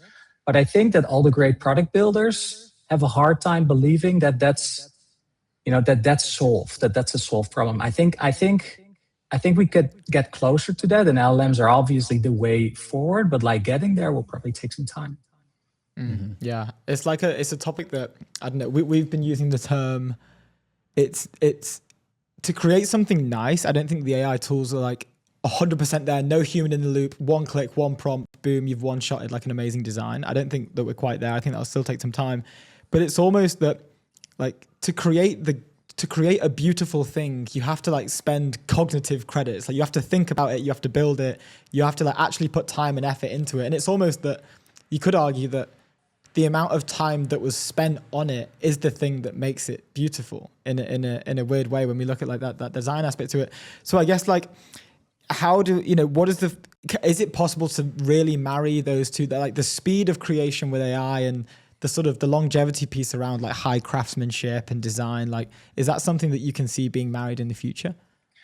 I would phrase it differently. I would say that usage makes things beautiful, right? Like if you look at old things, then typically they're prettier than new things if they kind of like have been used for a long time and kept up and they have character and stuff like that. And in a way, what I hope that LLMs can do for us is that if you have software that's like being updated for a long time, it doesn't always get better because like sometimes it doesn't get updated anymore, or like people just don't want to touch it anymore. But with LLMs, that might change. So there could be, I think actually, if I would put it towards what you're saying, is that like in the design process, you want to do a lot of iteration. And if you can continue to iterate while people are using the product for a very long time, I think that could make software a lot better, have that same effect, instead of just like, I don't know, like degrading over time with bit rot. And I think that'd be a very interesting sort of second order effect that we can see from these LLMs instead of just trying to one-shot apps. Mm-hmm. Yeah. And talk to us about Framer and you guys, closing the imagination gap. How does that play a part in where we're kind of going with agents and everything else in between? How do you guys feel about the future and your mission to do that? Yeah, so I think like with if we look sort of the sort of returns that AI are delivering in sense of like where's useful stuff being made. I'm not talking about like venture stuff, but like just useful stuff being made. And obviously the chatbot stuff is useful. There's a bunch of verticals, maybe like legal and support that are kind of working. But obviously code and building things is now the thing, right? Like if you're an engineer, then your work has changed more in the last year. And I'm an engineer. In the last year, like I've been working like 100% different from the 20 years before. And it's crazy. Like if you're not an engineer, it's hard to imagine like how much that changed. And it's basically, I chat like now 90% of the time, and maybe I code 10% of the time or something like that. And it's just a given that other professions are going to go through a revolution like that. So the question is like, which one's next? And we think that the canvas, or actually if you just take a step back, like how do people like to interact with computers, then, chat is big. And then actually code, not so many people. There's like, I think 30 billion people or 30 million people that can actually write code. So that's not so big, but that has changed. And then you've got like Excel, like sheets. A lot of people can use a sheet, a lot of people can use a canvas. So there's something interesting where a lot of people are trying to tap into sort of this engineering revolution, and they're shipping actually things in a medium that they can't control. It's a pile of code, right? And it does something useful to them anyway. So for us, like it would be really interesting, instead of outputting a pile of code, we could output something that people could actually inspect and change. And that should live on a canvas. There's only a few companies with really great canvases, and one of it is us. And I think that'd be a very interesting next area to see how far we can push agents to help people do new stuff, but in a way that they can actually ship it. They don't get stuck at some ID prototyping phase because they have the confidence to dig into the output, right? They can dig into the canvas instead of like just having this black box of code. So they'll have the confidence to actually ship that to a bunch of users. And obviously, we're also working in a vertical, right? We make websites. We don't try to do everything. Websites can obviously also be pretty broad. Right now, it's mostly static marketing, CMS stuff, but you can imagine that going broader if this works pretty well. But like, I think that also gives us like a pretty good sort of setup to push agents pretty far. It's funny, like you mentioned, like the what is next? I was surprised to see the creative world embrace AI, to be honest, like a lot earlier than I thought, with like video generation models. I think it was first like Dolly that I saw something where I was like, whoa, that's kind of mad. It's just created this image literally off a prompt. That was like a iPhone moment for me, I remember I was listening to, this is ages ago, but back in 2017, Naval was on, weirdly enough, it was Joe Rogan's podcast, and he was making predictions about AI in the future. And he was under the assumption that, yes, administrative jobs would go basically first, but he had this theory or philosophy around like there would be an equilibrium shift towards the creative world where creatives were essentially salaried in a similar way that like investment bankers or high successful like knowledge workers are salaried like back then. So like kind of like a switch in terms of what are the most highly paid professions is people with the ability to think and be creative. And like now we've seen that, I don't know, in many ways, not completely, but the thinker or the ideas guy is becoming like really important. Like I remember Andrej Karpathy was saying that English is the new coding language, right? Your ability to think and convey your ideas to an LLM is now like actually incredibly valuable. I would love to hear your thoughts around that, and what your process is, your take. I mean, I think this is one of the coolest parts of what's happening around sort of the creative industry. Like when I was a product designer and I started working at, so my first company got bought by Facebook. So I was there for a while, and this is like 10 years ago or 11 years ago. And the dream of every designer was to become a product designer at one of these fan companies and make design systems or internal tools and have a seat at the table, sort of like be a corporate startup person making a ton of money. And like that was something that design looked really up to, and everybody was doing design systems and systems thinking. And you saw actually, I think a lot of hard skills kind of dropped in that era, and a lot of the softer skills like process and whiteboards and sticky notes. And I've always had an aversion against that, right? Like, because I'm a hard skills type of person, and like the whole company here is like we like hard skills. So I never really. In some ways, I felt like I was a part of that, but I never really liked that phase. And I think this phase where those folks can now build their own stuff and start small internet companies that make millions of dollars is going to be so cool, because I don't have to listen to some corporate designer yapping on about design systems and how the internal tools don't get adopted anymore. That time's over. I can just look at cool stuff that people are building and like without any middleman, just like ship it to the world and get a bunch of stuff done and like really make something that people want. So I think it's like such a cooler time to work for designers right now than it has been the last 10 years. So true. Yeah, like I mean, like isolated designs are just like being iterated on like all the time, and you can just be connected to like solutions like, from anyone really, right? It's just the abundance of building and ideas in a space. How do you kind of running Framer and leading Framer through that? How do you guys think about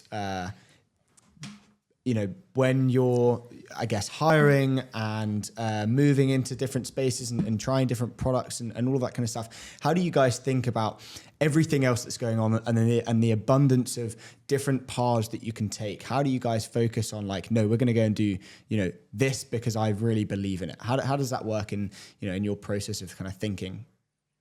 Yeah, there's no process. So like me and my co-founder are just like product designers, and there's we're always playing and building things on the side. And there is a cool feeling if you work with other designers or makers, is that like, if you have something that works or that's good, then you'll have a few people at the same time just go like, yeah, that's good stuff. We should probably do that. And I think that's how a lot of decisions in Framer are made. Like we just mess around a lot.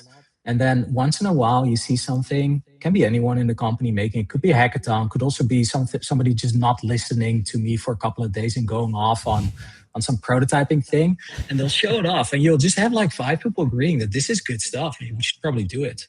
I think we have a lot of the opposite too, where we've pushed on AI way too early, where it was still more like a template slot machine, right? Like a year and a half ago, which was great for signups, honestly, but nobody ended up using it. I think we have an internal statistic that one of those first AI releases that we did, we had like, I don't know, 500,000 signups, and we had 2 websites actually being used at the end. No way. And, Wow. but the weird thing is that people kept coming back for it. So we knew at that point already, like, people are interested in this. They're just not getting the results that they want. I mean, they would use it for inspiration and stuff, but not really to ship something. And I think that's really changing rapidly right now.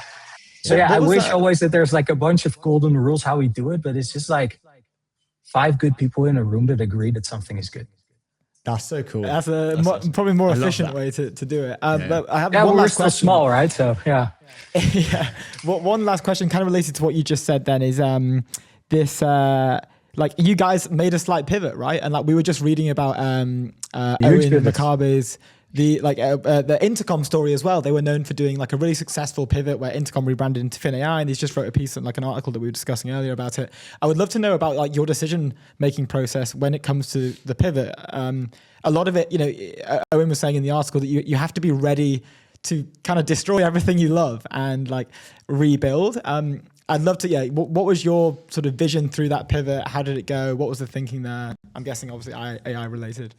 Yeah, I can share, but before I do, I will tell all the other founders, don't do it, right? Like, don't do it like us. Don't pivot in Series C. It's stupid because it's probably not going to work out. And we were just like, honestly, very lucky. I'll also tell all the VCs, stop calling me to tell your startups how to pivot because I can't explain it. It's just like, I'll probably tell them not to do it. But for us, it was just, the same as you hear from many startups, but we were actually quite successful in the beginning with an approach where we thought that higher fidelity tools or more hard skills tools for designers would win because we're all like coming from Flash and coding. So we figured in this era of like the FANG designer that prototyping and sort of the programmer designer would become more popular, but the opposite one, right? So Miro and FigJam, actually lower fidelity design tools actually ended up winning. So we got to a couple million in revenue and we just kind of got stuck. We had all the best prototypers and prototyping wasn't grown. So we just took a step back and we said, okay, so we have this canvas technology. Should we just fold? We have a couple million in the bank, or do we build something on top of the canvas that's actually still useful? And we thought, well, what's the most opposite thing that we can do? So first we were like this small niche market of prototypers, sort of the best designers. And then we figure, let's go into websites, right? Everybody needs a website. Like millions of websites get built every day. Let's just go after that. And if that works, if we get to 1 million a year, that's always kind of like a goal for like a pivot, at least if you're a little bit later, right? You have to generate $1 million in the first year. Otherwise, it's not really, well, at least like if you're beyond Series A, it's not really worth doing it.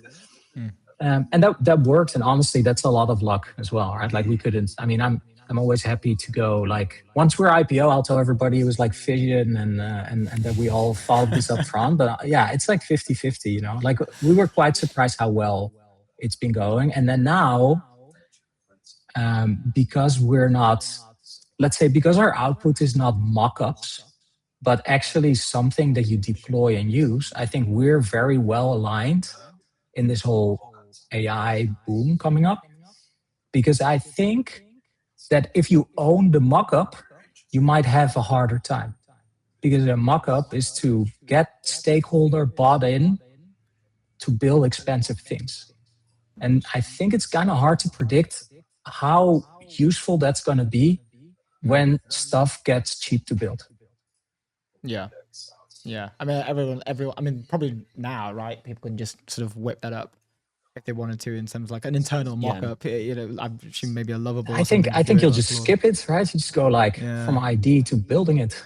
Yeah. I agree. Because you can just iterate so much quicker on, you know, finding the like end case. Okay, I don't like that. Another end case, instead of kind of doing 50% and then going back 50% doing, if that makes sense.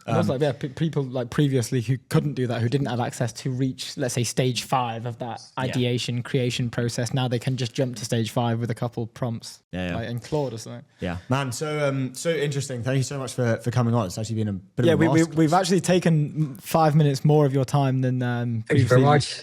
We've reached out about, but that was awesome. We'd love to have you back on any time, and we're excited to partner with you guys. We're absolutely pumped. So thanks for it. Thank you. So happy to be here. Thanks for having me. Cheers, Cohen. Have a good one, man. Great Ciao. to meet you. Have a good one. Cheers, mate. Awesome stuff. Boom. There's the show. Just to finish off, Polymarket, the world's largest prediction market. Stay informed and profit from your knowledge. Thank you very much for tuning in. We love you. We'll see you on Thursday. Ciao.